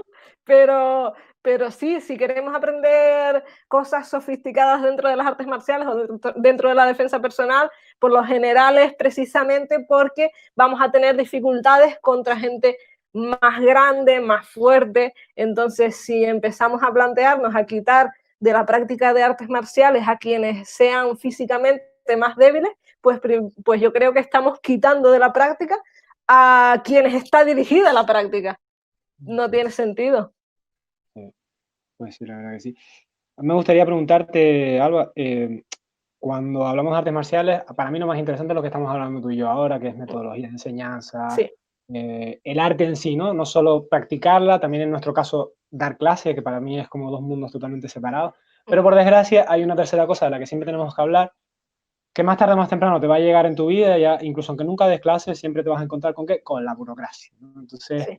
es un momento que nos llega a todos, que en lo que tenemos que pasar todos por este aro, nos guste más o nos guste menos, y me gustaría un poco que, en Kyokushinkai me habías comentado fuera de micro que, bueno, que hay una amalgama de organizaciones, de federaciones, entonces, para no entrar a explicarlas todas, simplemente dar ese dato, ¿no? De que hay muchas federaciones, que alguna gente, pues como tú me decías, está dentro de la Federación de Karate, que en España sí hay una Federación de Karate nacional, como está la de Judo, por ejemplo. Pero bueno, explicarnos un poco en qué mundillo se mueve el Kyokushinkai y dónde estás tú, ¿no? Es decir, en qué organización estás tú y un poco que nos comentes las pequeñas sutilezas que se pueda encontrar el practicante normal, Sí. ¿no? Que cuando entre, que como digo, en los primeros años no es relevante porque al final tú pagas tu cuota de gimnasio, tu licencia y te olvidas un poco.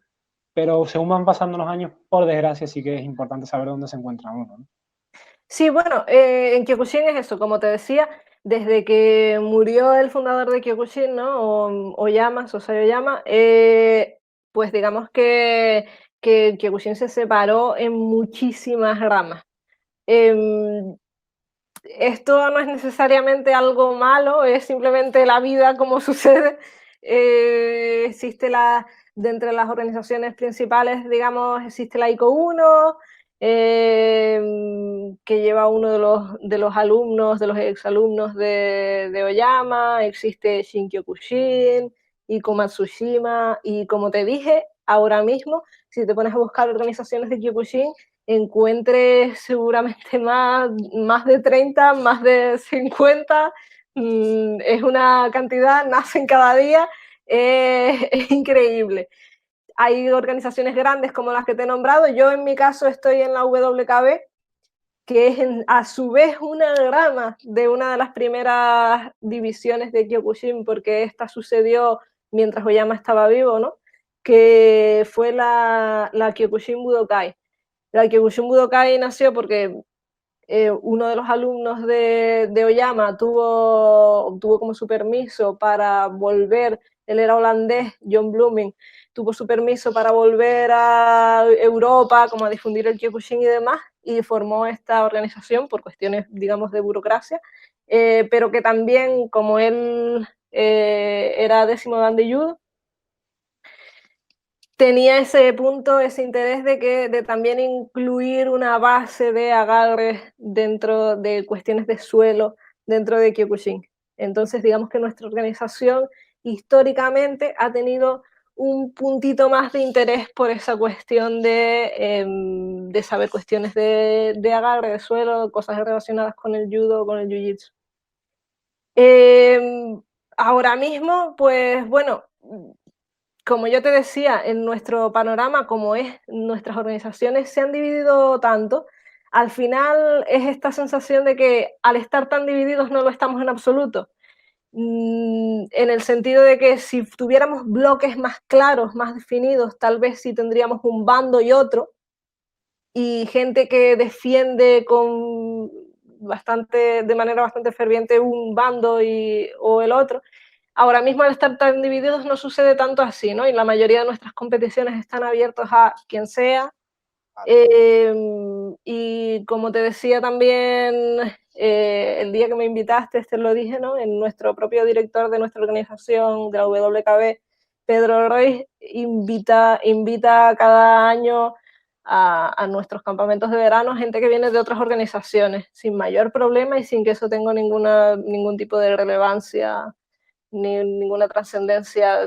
Nadie lo critica como qué extraño que está trayendo a tal persona de tal organización, como si esa organización tuviera algo que enseñar. Por supuesto que lo tienen y todo el mundo yo creo que lo asume.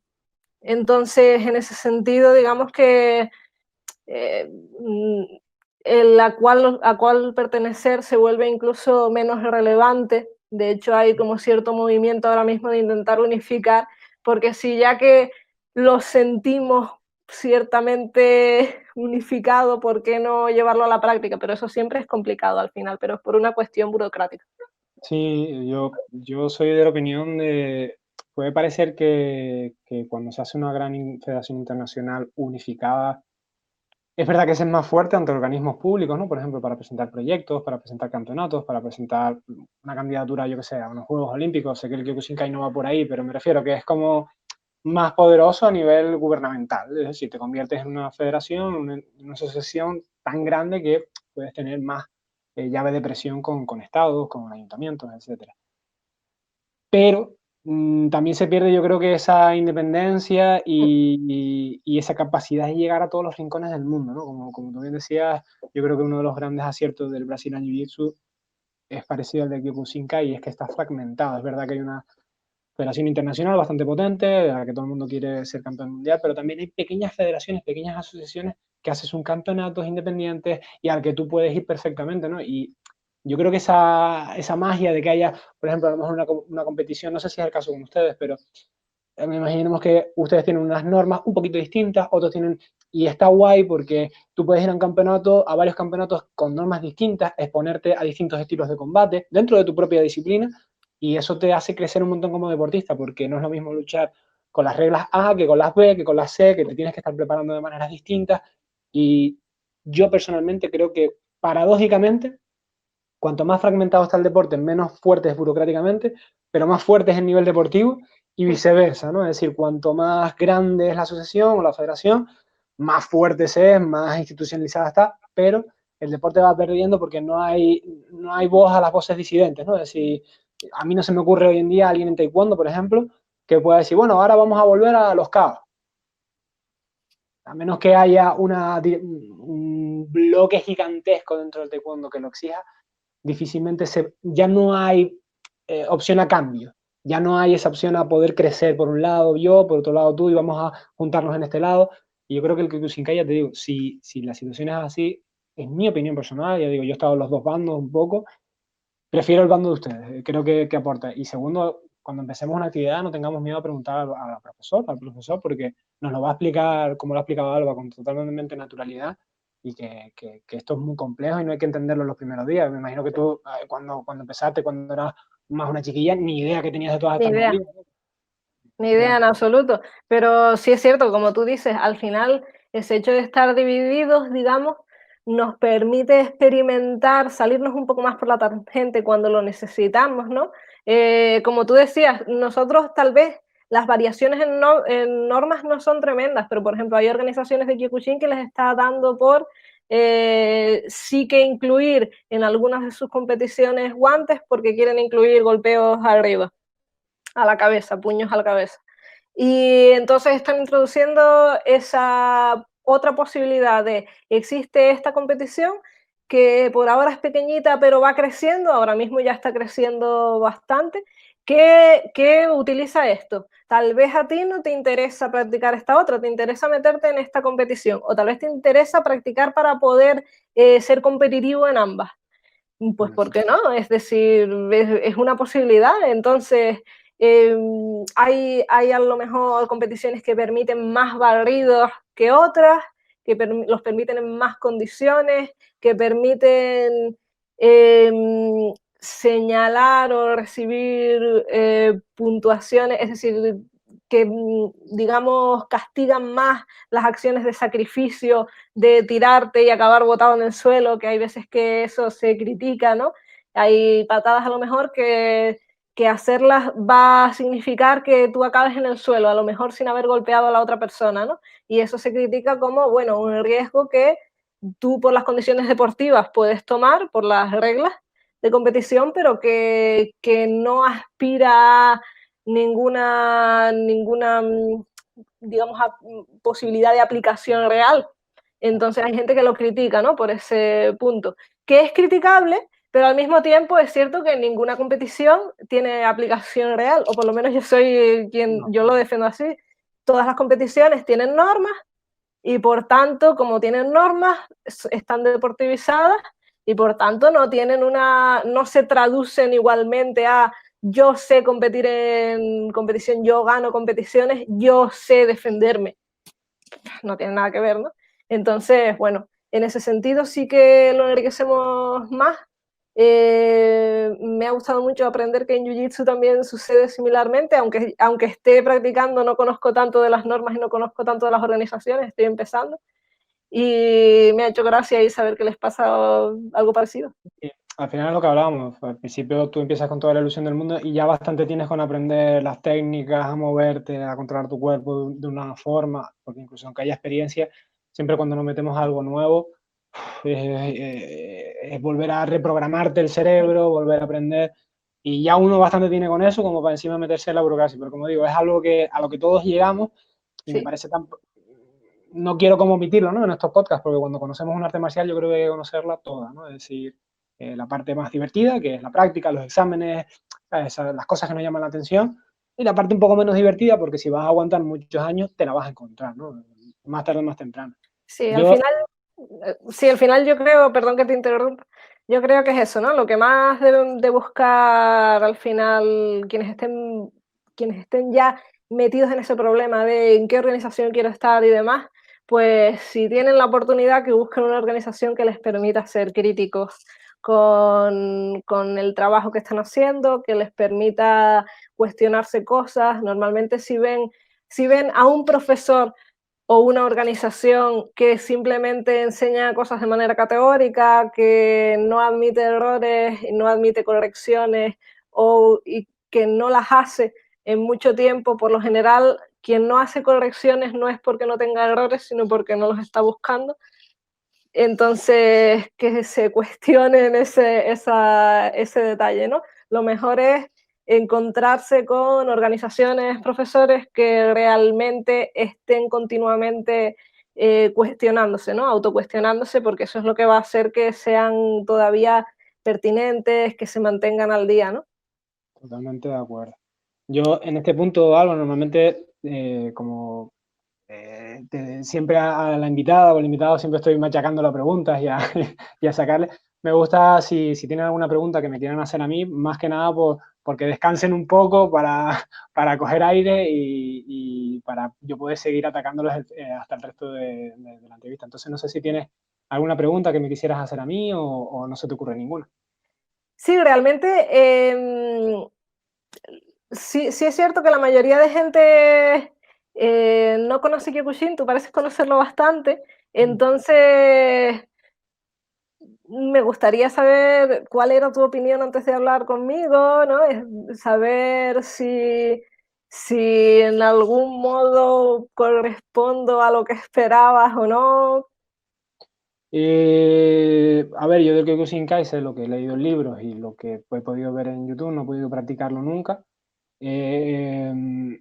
Y yo creo que en este mundillo hay muchos prejuicios y sobre todo en España las artes marciales siempre históricamente han sido consideradas por gente de gente poco culta, de gente poco estudiada, de matones, porque yo creo que históricamente venimos criminalizados por la dictadura, ¿no? Es decir, la primera arte marcial que se permitió aquí hacer después de la dictadura de Franco fue el judo.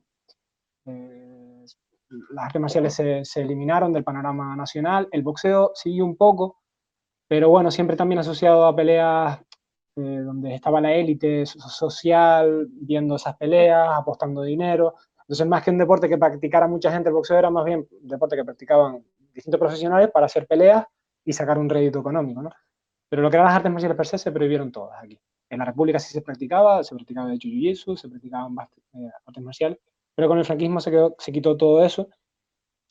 Y cuando se empezó, pues bueno, quizás el régimen tenía un poco esa también necesidad de dar esa imagen de, oye, no practiquéis mucho esto porque una población que se sabe defender es una población que puede pensar, etcétera, etcétera, etcétera. Entonces yo creo que venimos arrastrando un poco ese hándicap. Y yo personalmente, Alba, soy una persona que intento romper con eso y siempre doy la oportunidad a la gente de conocerlo. ¿Hay gente bruta y poco culta en artes marciales? Sí, pero también los hay médicos, también los hay abogados, también los hay de todas las profesiones, ¿no? Es decir, entonces yo por lo poco que conocía de ti, veía que eres una persona con cabeza y independientemente del estilo, es lo que yo busco en estos podcasts. Buscar gente apasionada como yo en las artes marciales, que tengan una visión global, es decir, que no sea yo practico esto y esto es lo mejor del mundo, sino que eres una persona que investiga, que te desarrollas por tu cuenta. Y yo la visión que tenía de eso del Karate Kyokushinkai es un deporte de alto contacto, pero es que eso no implica que la persona que esté detrás no tenga una cultura, no tenga unos estudios, no tenga un, un pozo intelectual potente, ¿no? Es decir, el Kyokushinkai, como digo, de entrada puede parecer muy agresivo, puede parecer, pero es que lo mismo es el Jiu-Jitsu. Tú ves a dos personas revolcando sobre el suelo y personalmente yo cuando lo vi dije, pero ¿esto qué es? Desde luego. ¿Entiendes? Es decir, y yo siempre le hago la broma a la gente que empieza conmigo para quitarle hierro a la voz. Y yo la primera vez que tuve un culo aquí de un señor que pesaba 200, vamos a ver, ¿yo qué estoy haciendo con mi vida? ¿No? Les quitas hierro, la gente se ríe, pero es que es verdad, es decir, todo tiene su contexto y todo tiene su porqué. Y tú puedes ver a dos personas que parece que se están fajando, ya sea a golpe o en el suelo, y realmente que sea un juego. Y realmente que haya un nivel de intensidad consensuado. ¿Vale? Entonces, por eso me gusta traer a gente de distintos sitios para dar a conocer a la persona que hay detrás del arte, ¿no? Porque muchas veces vamos con los prejuicios, todos vamos con los prejuicios por delante. Y creo que estos podcasts ayudan a personalizar un poco artes, como puede ser la mía, que es más de contacto, como puede ser la tuya, que también es muy de contacto. Y ya te digo, yo personalmente, ya con la edad que tengo, por fortuna, cada vez tengo menos prejuicios, me lo tengo que seguir trabajando porque siempre vas a tener prejuicios y Siempre. siempre vas a tener que estar. Pero intento, ya digo, no tener ideas preconcebidas, Alba. Yo miro a la persona, miro el estilo. La desgracia que tengo también es que me gusta todo. O sea, yo soy un friki de las artes marciales, lo vivo mucho, me gusta mucho. Si pudiera, entrenaría todo. Si el cuerpo Sí. lo permitiera también. Pero bueno, tengo que especializarme, tengo que hacer mi trabajo. Pero ya digo, eso no quita que no pueda aprender, eso no quita que no pueda ver otros estilos y que no pueda hablar con otras personas porque... Entonces ya te digo, ideas preconcebidas ninguna. Me gusta el Karate Kyokushinkai entendiendo como lo que es y me gusta el Karate Shitoryu entendiendo como lo que es. Es decir, yo no practicaría, por ejemplo, a lo mejor Karate Shitoryu porque no lo veo transferible a mi idea de artes marciales. Pero veo katas. De hecho, ahora, por ejemplo, hay una chica española, no me va a salir el nombre, pero bueno, que iba a las Olimpiadas, que es top mundial. A mí no, yo no dedicaría mi tiempo a hacer los katas que hace ella, pero verla a ella me supone, o sea, lo valoro tantísimo porque es un trabajo que hay detrás impresionante. Entonces, pues eso, es decir, valorarlo todo y ya después uno tiene sus preferencias y tiene sus gustos y haces unas cosas, te gustaría hacer otras, pero como digo, porque algo y soy sincero, yo no haría karate de sitio Ryu, pero los valoro, porque los veo y digo, es que a ese nivel son preciosos, son súper difíciles físicamente, técnicamente, entonces lo valoro todo y mientras no haya engaños, ¿no? Como tú bien decías, ¿no? Sí. Oye, este puñetazo, pum, pum, y muere todo el mundo. Yo, seguro. O sea, mientras no haya eso, yo para adelante. Es decir, mientras tú des el kata y digas, oye, que el que te kata es otro rollo, es una expresión artística, nos pone en forma, porque, por ejemplo, la chica que estoy hablando, que discúlpenme, pero es que no me acuerdo el nombre, tiene un físico impresionante y yo creo que es mayor que yo incluso y está, vamos, perfecta. Entonces, claro, todo tiene un valor mientras no Tiene un engañemos. trabajo, sí, desde luego. Desde luego tiene un trabajo tremendo. A mí me gusta mucho cómo has planteado el podcast en el sentido de que al final lo has personalizado, ¿no? Es decir, no lo has centrado tanto a los estilos, sino a las personas, porque creo que al final yo he encontrado personas que se plantean las artes marciales igual que yo. Muchas veces puedes mirar dentro de tu propio estilo y no encontrar tantas, pero sí encuentras una en tal otro estilo, una en tal que practica tal al otro arte marcial o deporte de contacto, y dices, bueno, ¿qué será, no? Es una cuestión un poco más personal. Hay gente que se cuestiona más lo que está haciendo y a esa gente por lo general les suele preocupar menos el estilo que estás haciendo, más Sí. que es que si lo que estás haciendo bien, de una manera legítima, abiertamente, trabajándolo abiertamente y no escondes nada, ¿no? Yo creo que eso al final es la base, me gusta que lo hayas planteado así, por personas más que por estilos. Sí, porque claro, al final, yo qué sé, la persona que entra por tu gimnasio entra por Kyokushinkai, pero la persona que se pega 10 años contigo se queda por ti por algo.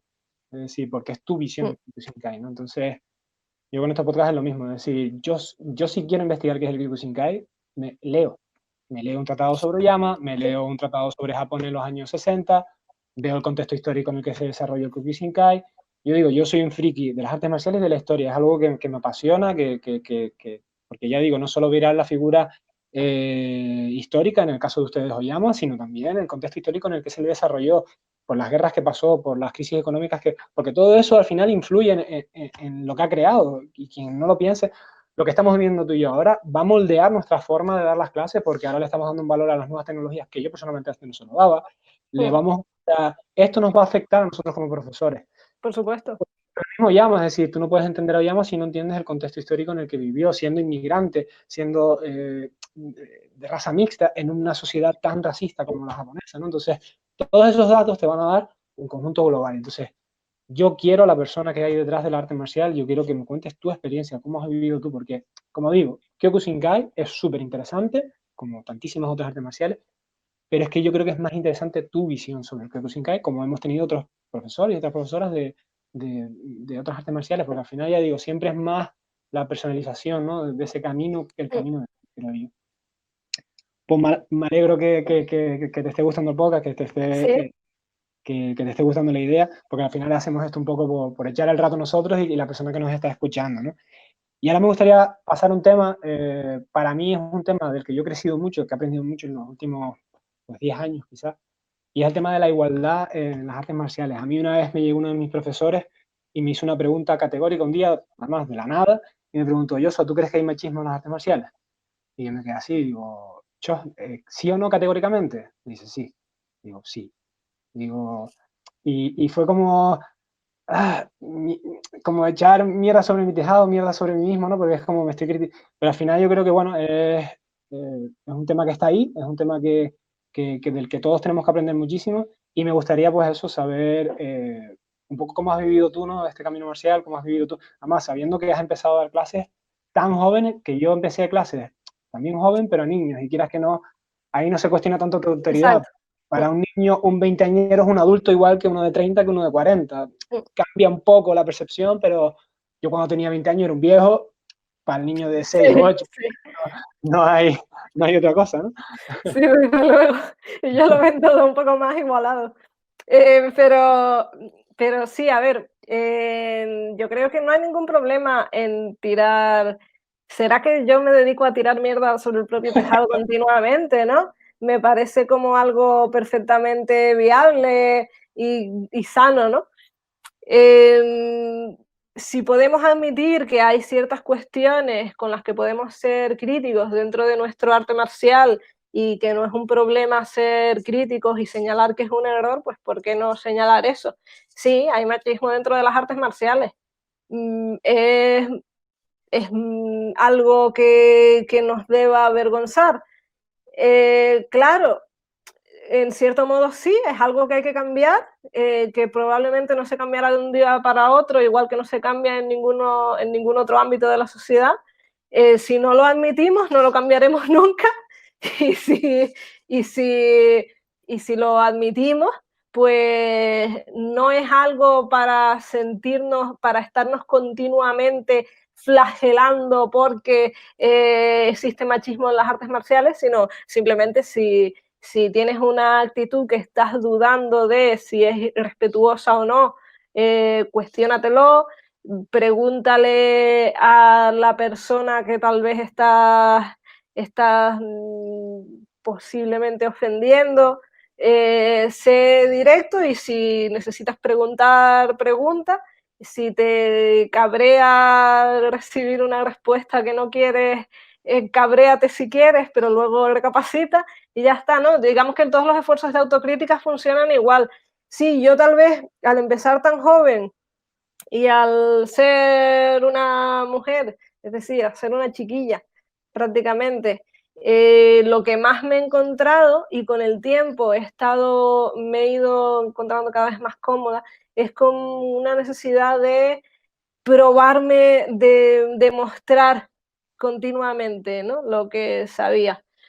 Digamos que es esa idea un poco contradictoria, ¿no? De que si eres el tipo enorme, masa, no se te cuestiona tanto y al mismo tiempo es contradictorio, ¿no? Porque pues, probablemente, es decir, hay muchos profesores enormes y masas con conocimientos exquisitos de artes marciales, pero como decíamos antes, tal vez para ellos en algunos casos pueden no ser tan necesarios para luego tener técnicas eficaces y sin embargo tienen que demostrar menos, o por lo menos mi sensación es la de que tienen que demostrar menos.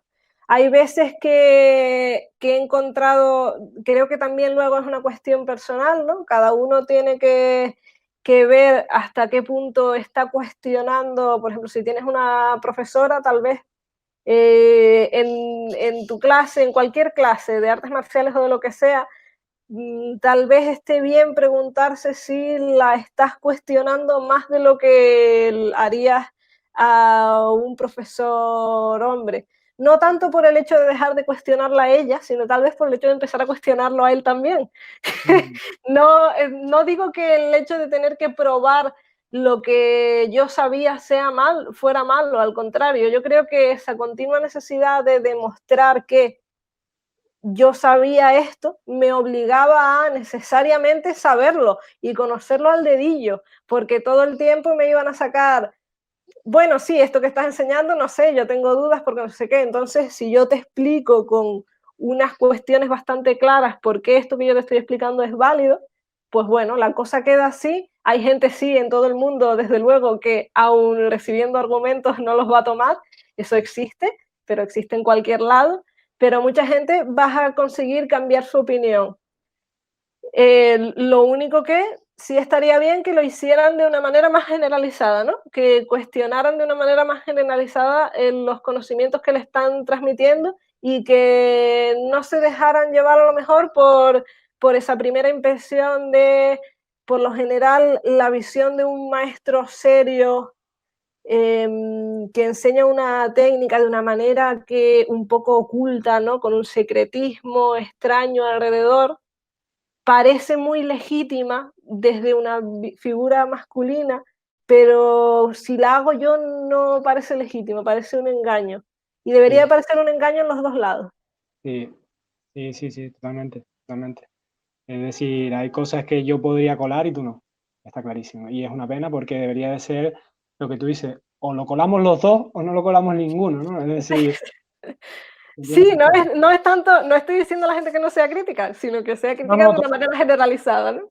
exactamente. Es decir, es complicado porque como profesor, yo creo que aquí no son muchos factores y evidentemente lo que hablamos antes, ¿no? Las ideas preconcebidas, lo que uno siempre cree, ¿no? Saber y esos pequeños, ¿no? Pues yo creo que todos los de tal son así, ¿no? Y ahí caemos siempre en un error.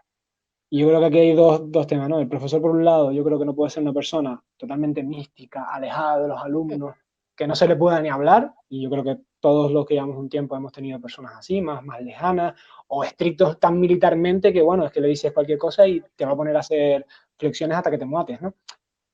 Ese es un extremo y tampoco puede ser el coleguita que, que está al lado, porque también un punto y medio.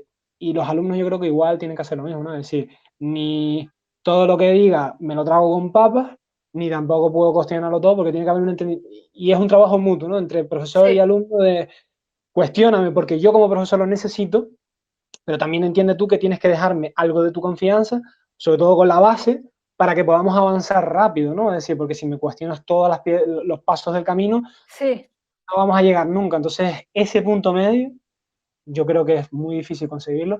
y encima, como dices, con los prejuicios y con las tonterías que algunas personas vienen de la calle, pues contra eso no podemos luchar, ¿no? Es decir, si una persona me va a tener más respeto por mi género o menos, pues ya es una piedra más que va a venir en el camino, ¿no? Entonces nosotros podemos romper esquemas, eso sí lo que podemos hacer, es decir, Sí, cambiar ideas y tratarlo, como tú dices, con la normalidad. Hay un problema en nuestro ámbito, lo intentamos corregir, y corregirlo no significa que me corrijo yo, y si yo con mi ejemplo ayudo a más personas, bienvenido sea, y si no ayudo a nadie, me ayuda a mí mismo, que bastante es, para corregirme yo solo ya tengo un problema bastante un grande. problema menos, pero un problema menos ya que has quitado, da igual si eso finalmente, ojalá sirviera para hacer un efecto mariposa y solucionarlo todo, pero si no, pues mira, al menos tú has hecho tu parte de trabajo, que es más que suficiente, ¿no?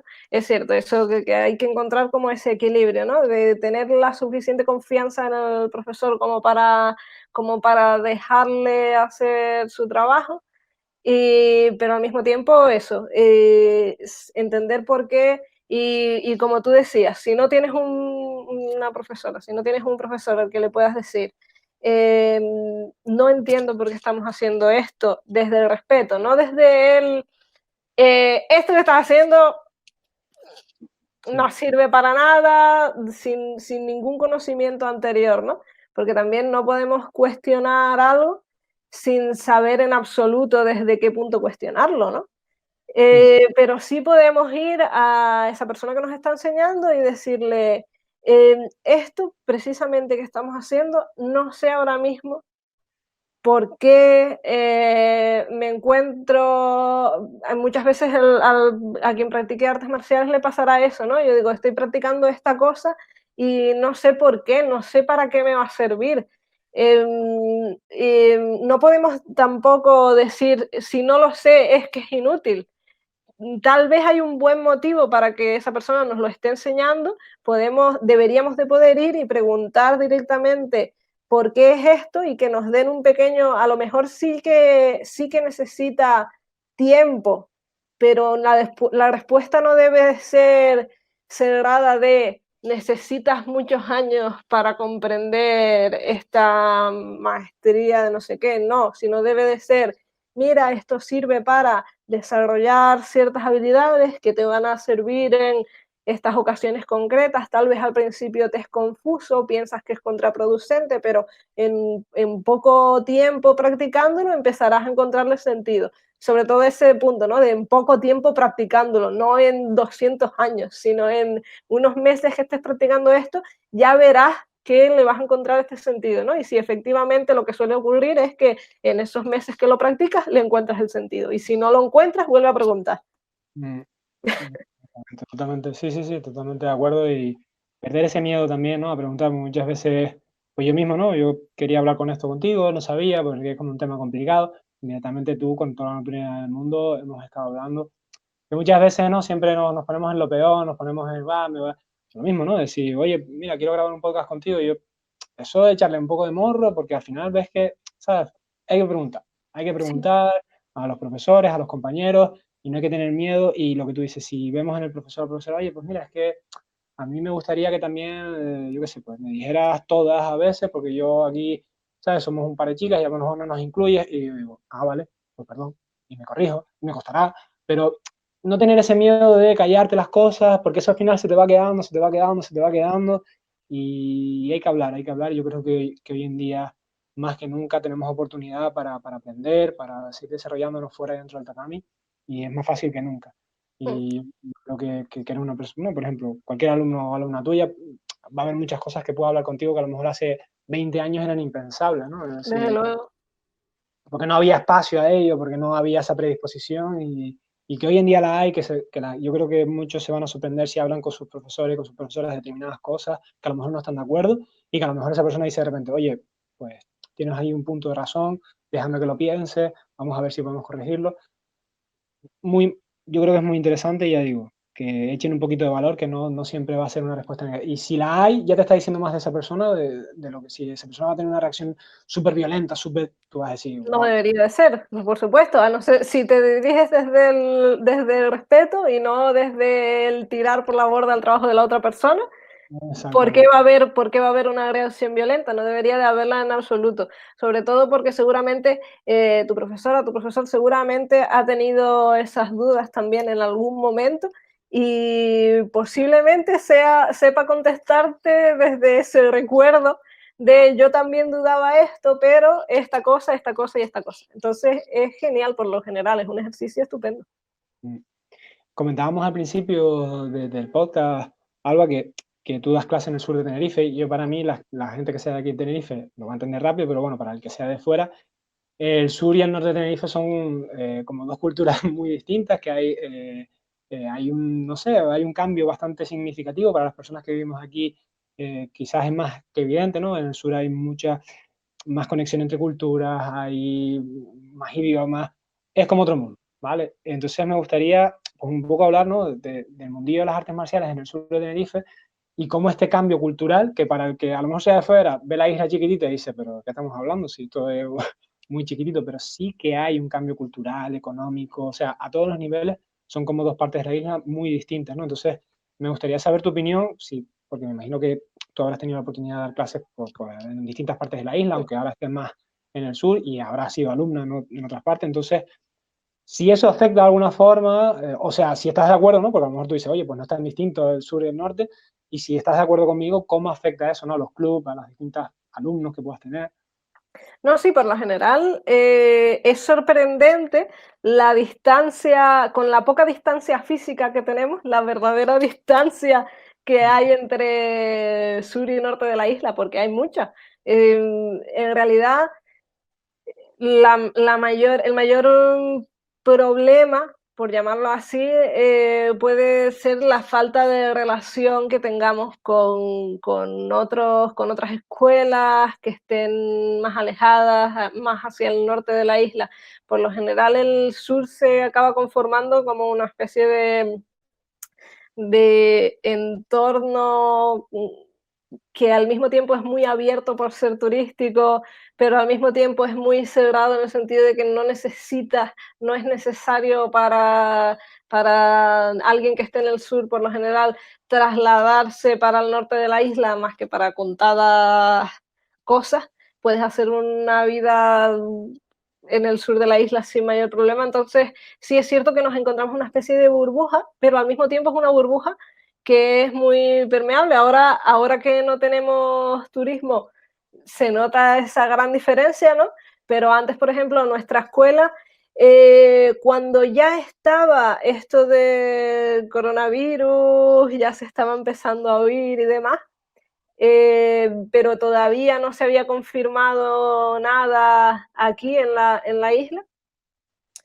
Nosotros tuvimos una visita de una escuela de Holanda y para nosotros es muy común tener visitas de profesores de Kyokushin de países del norte de Europa y los tenemos en el dojo muy a menudo. Hay veces que siempre tenemos la bromita, como somos un dojo relativamente pequeño, siempre tenemos la bromita de que tenemos mucha más gente de visita a veces que, que la gente del dojo, ¿no? Llega a un punto que tenemos gente que viene del Reino Unido, con compañeros profesores de Suecia, de Noruega, de Alemania, de todos lados que han venido a dar con nuestro dojo y que vienen a dar con él durante las vacaciones, ¿no?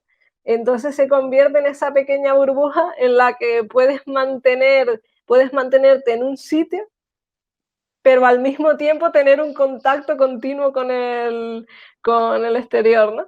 Yo creo que es la principal diferencia. No sé si eso será algo igual de común en el norte de la isla, pero me da la sensación de que en el norte de la isla sí que es mucho más común tener gente local en el dojo, únicamente gente local y algunas excepciones, ¿no? Me parece que es un poco más común. Hay veces que nosotros lo echamos de menos, que a lo mejor nuestra parte de la isla sí es cierto que por ejemplo, tenemos muchas personas que no hablan español o que no hablan español muy bien. Eso puede hacer que no quieran arriesgarse a ir a un dojo en el que quien esté dando las clases no hable inglés o quieren ir a escuelas que precisamente hablan solo en inglés. Nosotros hay veces que hemos tenido a gente que está aprendiendo a hablar español y he explicado cosas en inglés simplemente porque todos los alumnos de aquí, de Tenerife, que están en la clase van a entenderlo en inglés, pero la otra persona no lo van a entender en español. Entonces, explicar una técnica en inglés en una clase que estás allí, en nuestro caso, en un pabellón deportivo municipal, ¿no? Que parece como que choca, ¿no? Ver que entras y, bueno, la clase hay una parte que la están dando en inglés por algún motivo, ¿no? Pero bueno, es nuestra realidad, tampoco nos choca a nosotros tanto. Intentamos no excluir a nadie y si sabes hablar el idioma, pues bueno, intenta ayudar a aprender español tal vez, pero al mismo tiempo ponérselo fácil a la persona que venga a aprender y que entienda lo que estamos haciendo. Yo creo que en parte es una suerte. ¿Por qué me refiero con una suerte? Porque es verdad que lo que tú dices, quizás echas en falta ese grupito de locales, que sí que aquí es más común, ¿no? En el norte de la isla, que tenés pues, tus alumnos que a lo mejor duran un montón de años contigo, que llevan desde que son pibes hasta que se convierten ya en adultos. Y es verdad que eso es quizás un poco más común. Yo lo único que tengo a veces son Erasmus que te vienen, pero claro, el Erasmus está un cuatrimestre o un curso entero y después se va. Y el Erasmus además quiere aprender español, ¿no? Es decir, si viene aquí es para probar fácil, porque los Erasmus son para eso, para probar fácil, no nos engañemos. Y también por aprender el idioma, ¿no? Entonces una forma de aprender el idioma es una actividad que te guste. Entonces pues, mucha gente pues te viene de judo, de jiu-jitsu y oye, pues quieren aprender el idioma y de hecho te dicen, no, en inglés no, en español, En aunque les español, cueste. sí. Entonces quizás nosotros, no, y suelen ser gente muy joven, ¿no? Gente que no son profesores o profesoras, sino que son más la parte de alumnos, ¿no? Que practican, que entrenan un poquito. Entonces lo que tú me comentas para mí es verdad que tiene esa parte negativa de que quizás faltan un poquito más de locales, pero para mí, por ejemplo, traerme un maestro de Holanda me cuesta a mí, me explico que a lo mejor lo que tú haces, Sí. porque a lo mejor hablas con él, hay buen rollo, esta persona, oye, ¿me puedes dar una clase o dos y así todos no tal? Y eso para mí me costaría billete de avión, que se quedara en un hotel o en mi casa, sería Sí. para mí a día de hoy inviable, ¿no? Es decir, impensable. Entonces, lo veo desde mi perspectiva y te entiendo la problemática tuya, pero también digo, chos, qué guay que de repente venga una persona, pues más bien alguien que no te cae bien, que tú dices, bueno, pues está ahí, pero cuando hay ese feeling que tú dices, chos, que este tío o esta tía es potente, esto hay que aprender cómo lo hace esta persona, que yo lo veo como un valor añadido súper guay, ¿eh? Sí, la verdad es que las visitas que hemos tenido han sido geniales todas ellas. La verdad que no hemos tenido ni una mala experiencia, que es increíble. Hay veces que dentro de los dojos siempre hay ese miedo, ¿no? A quién va a entrar, ¿no? Digamos, al dojo.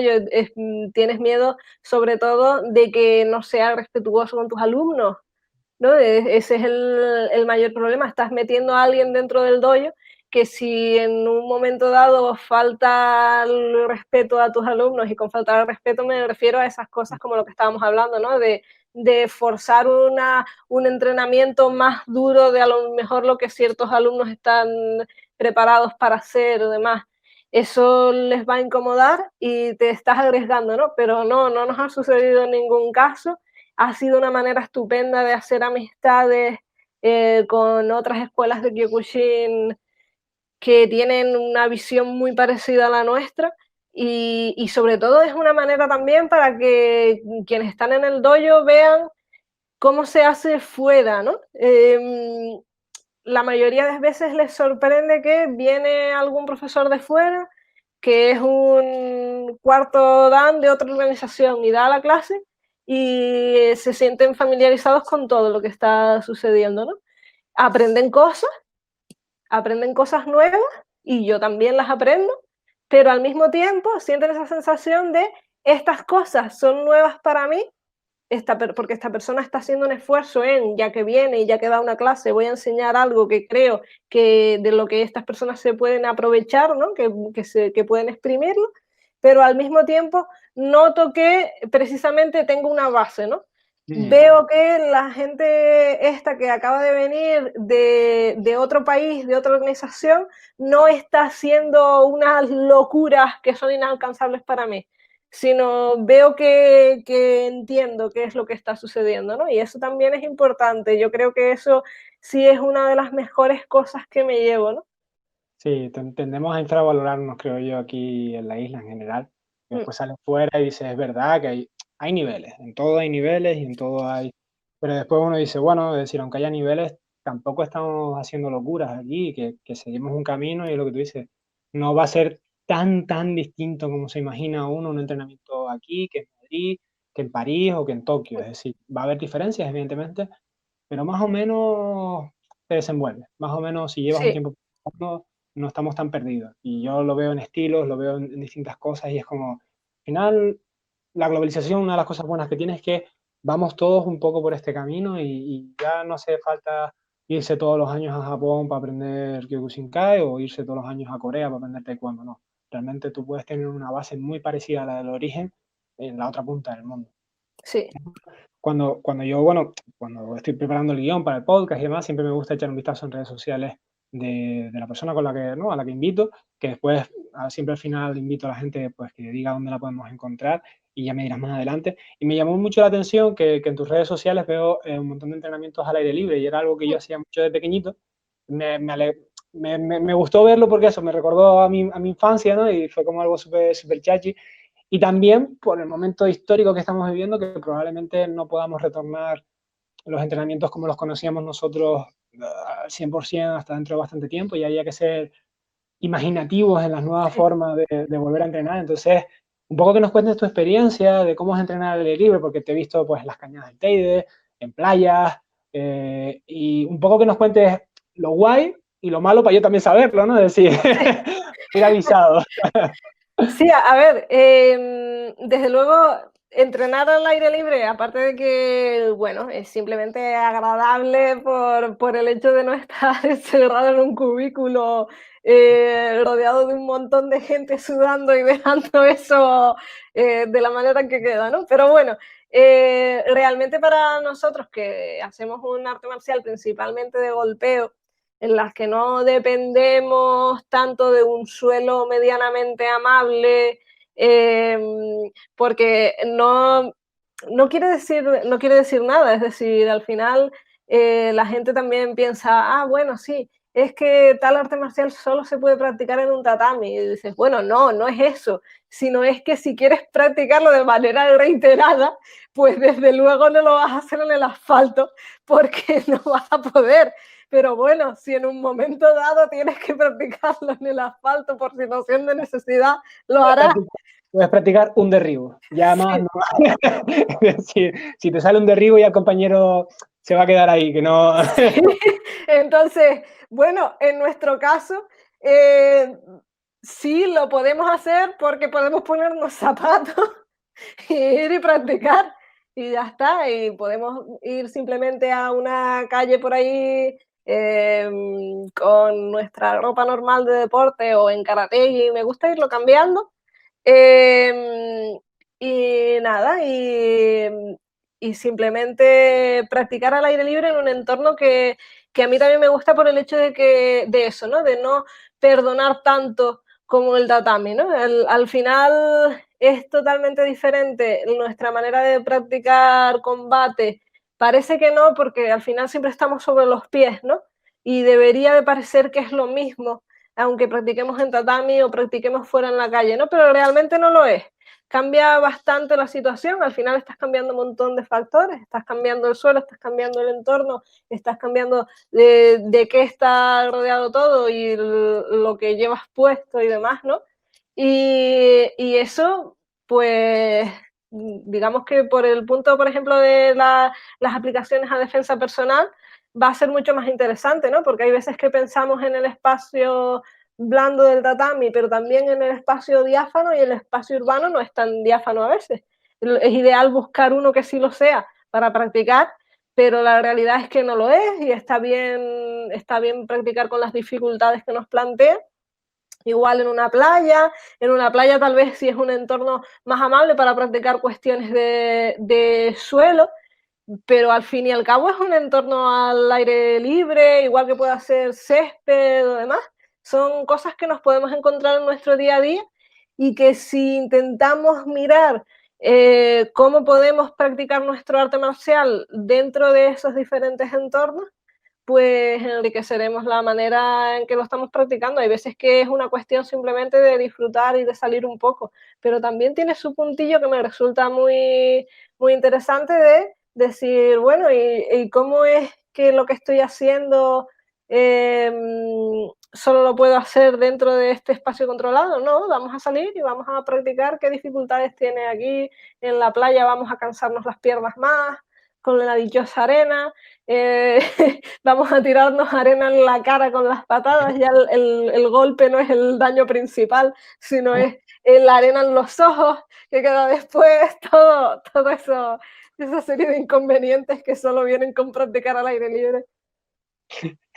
La verdad que sí. Y algo, no malo, pero que a lo mejor prefieras estar en un entorno más ¿no? de tatami, de hoyo, que prefieras por encima de ese aspecto natural, ¿no? Es decir, algo que tenga mala naturaleza o que digas, bueno, la naturaleza está muy bien, pero esto está mejor. A ver, yo practico más que nada, antes de todo esto, practico más que nada dentro de un dojo. Sí, evidentemente. Entonces eso quiere decir ya algo, ¿no?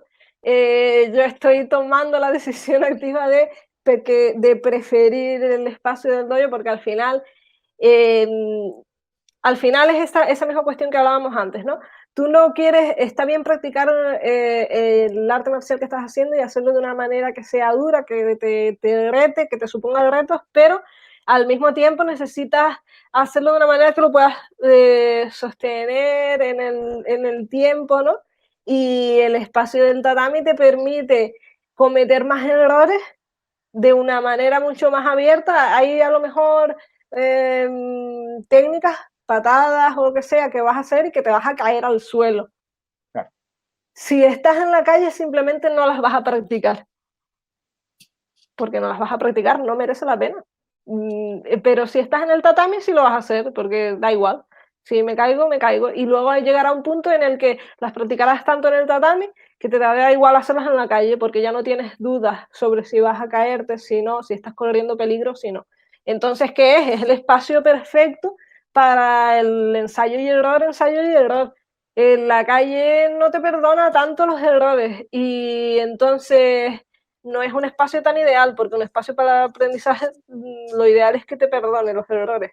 Entonces, por eso es bueno mantener un equilibrio, aunque por lo general, desde luego, el dojo tiene la forma que tiene y la forma de casi todos los dojos es similar por un motivo, que es porque es un espacio para el aprendizaje de artes marciales que tiene unas condiciones ideales.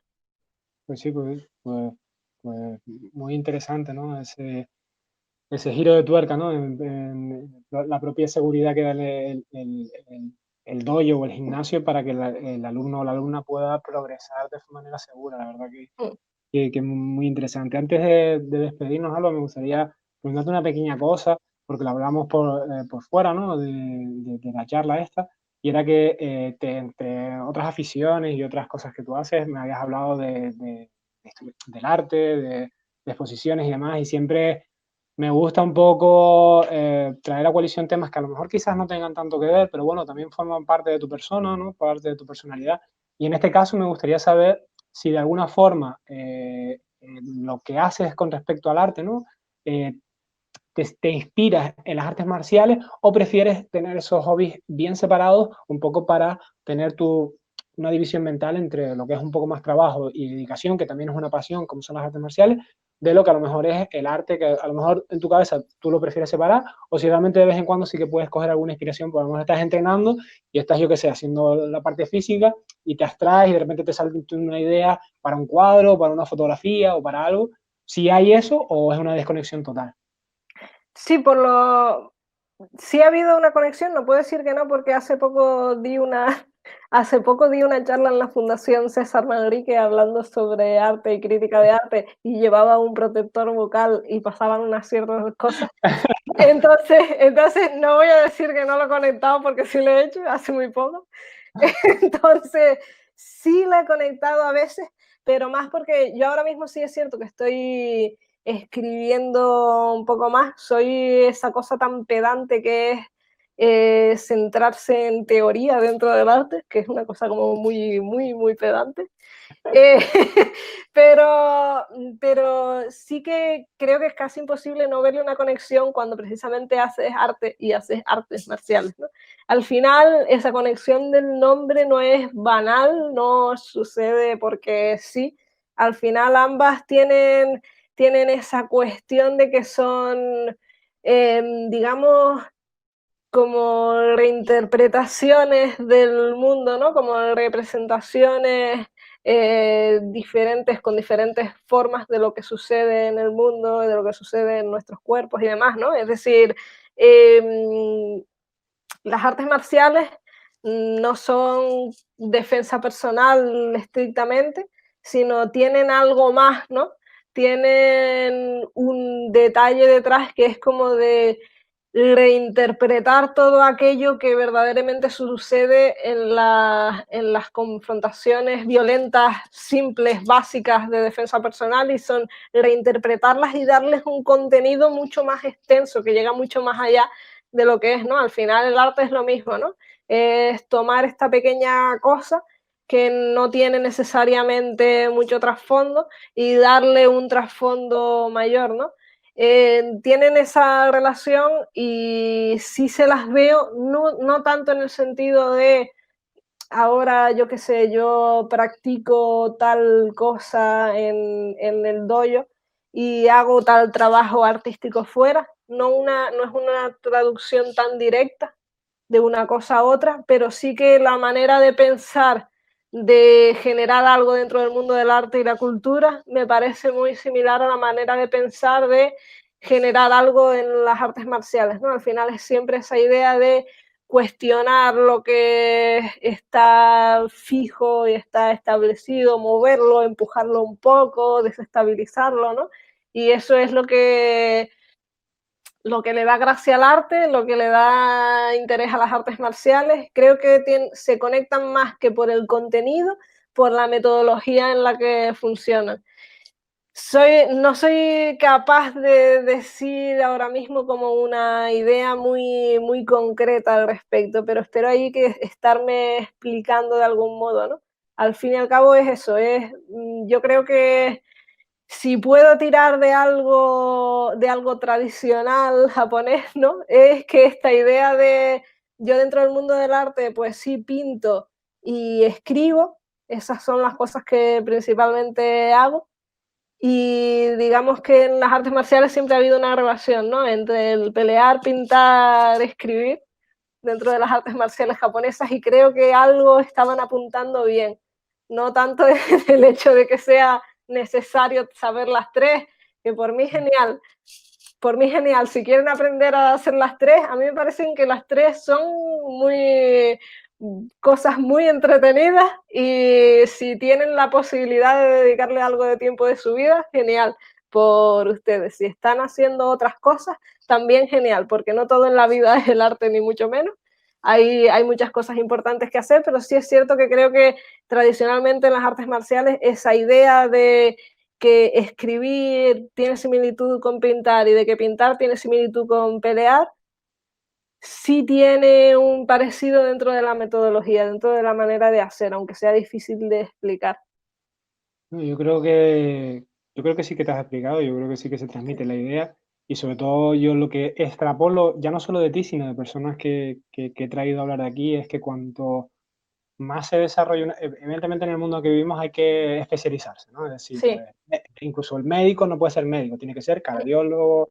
Entonces, es verdad que vivimos en una sociedad especializada y hay que pasar por el aro muchas veces, no pasa nada, pero después en todo lo que sea que uno haga por pasión, que uno haga, incluso aunque ganes un dinero, yo creo que todo se nutre, porque al final vemos, ¿no? En este podcast ha habido gente pues, que ha tocado la guitarra, es decir, ha habido una amalgama de personas que además de artes, que el nexo de unión han sido las artes marciales, pero que después o se dedican profesionalmente o tienen una pasión igual de grande en otro aspecto, y al final suelen ser las personas que más crecen, ¿no? Dentro y fuera de un tatami, ¿no? Es decir, si está claro que en los primeros años hay que focalizarse, y si te gustan las artes marciales, a tope, pero ya cuando llevas 20, 15 años entrenando, tienes que seguir creciendo como persona para poder seguir siendo un buen artista marcial. Y creo que ejemplos como el tuyo y otras personas que han salido aquí en el podcast son ejemplos de ello, ¿no? Es decir, al final hay que seguir entrenando, hay que seguir creciendo, ir a otras disciplinas, coger lo que a uno le guste, traerlas a lo tuyo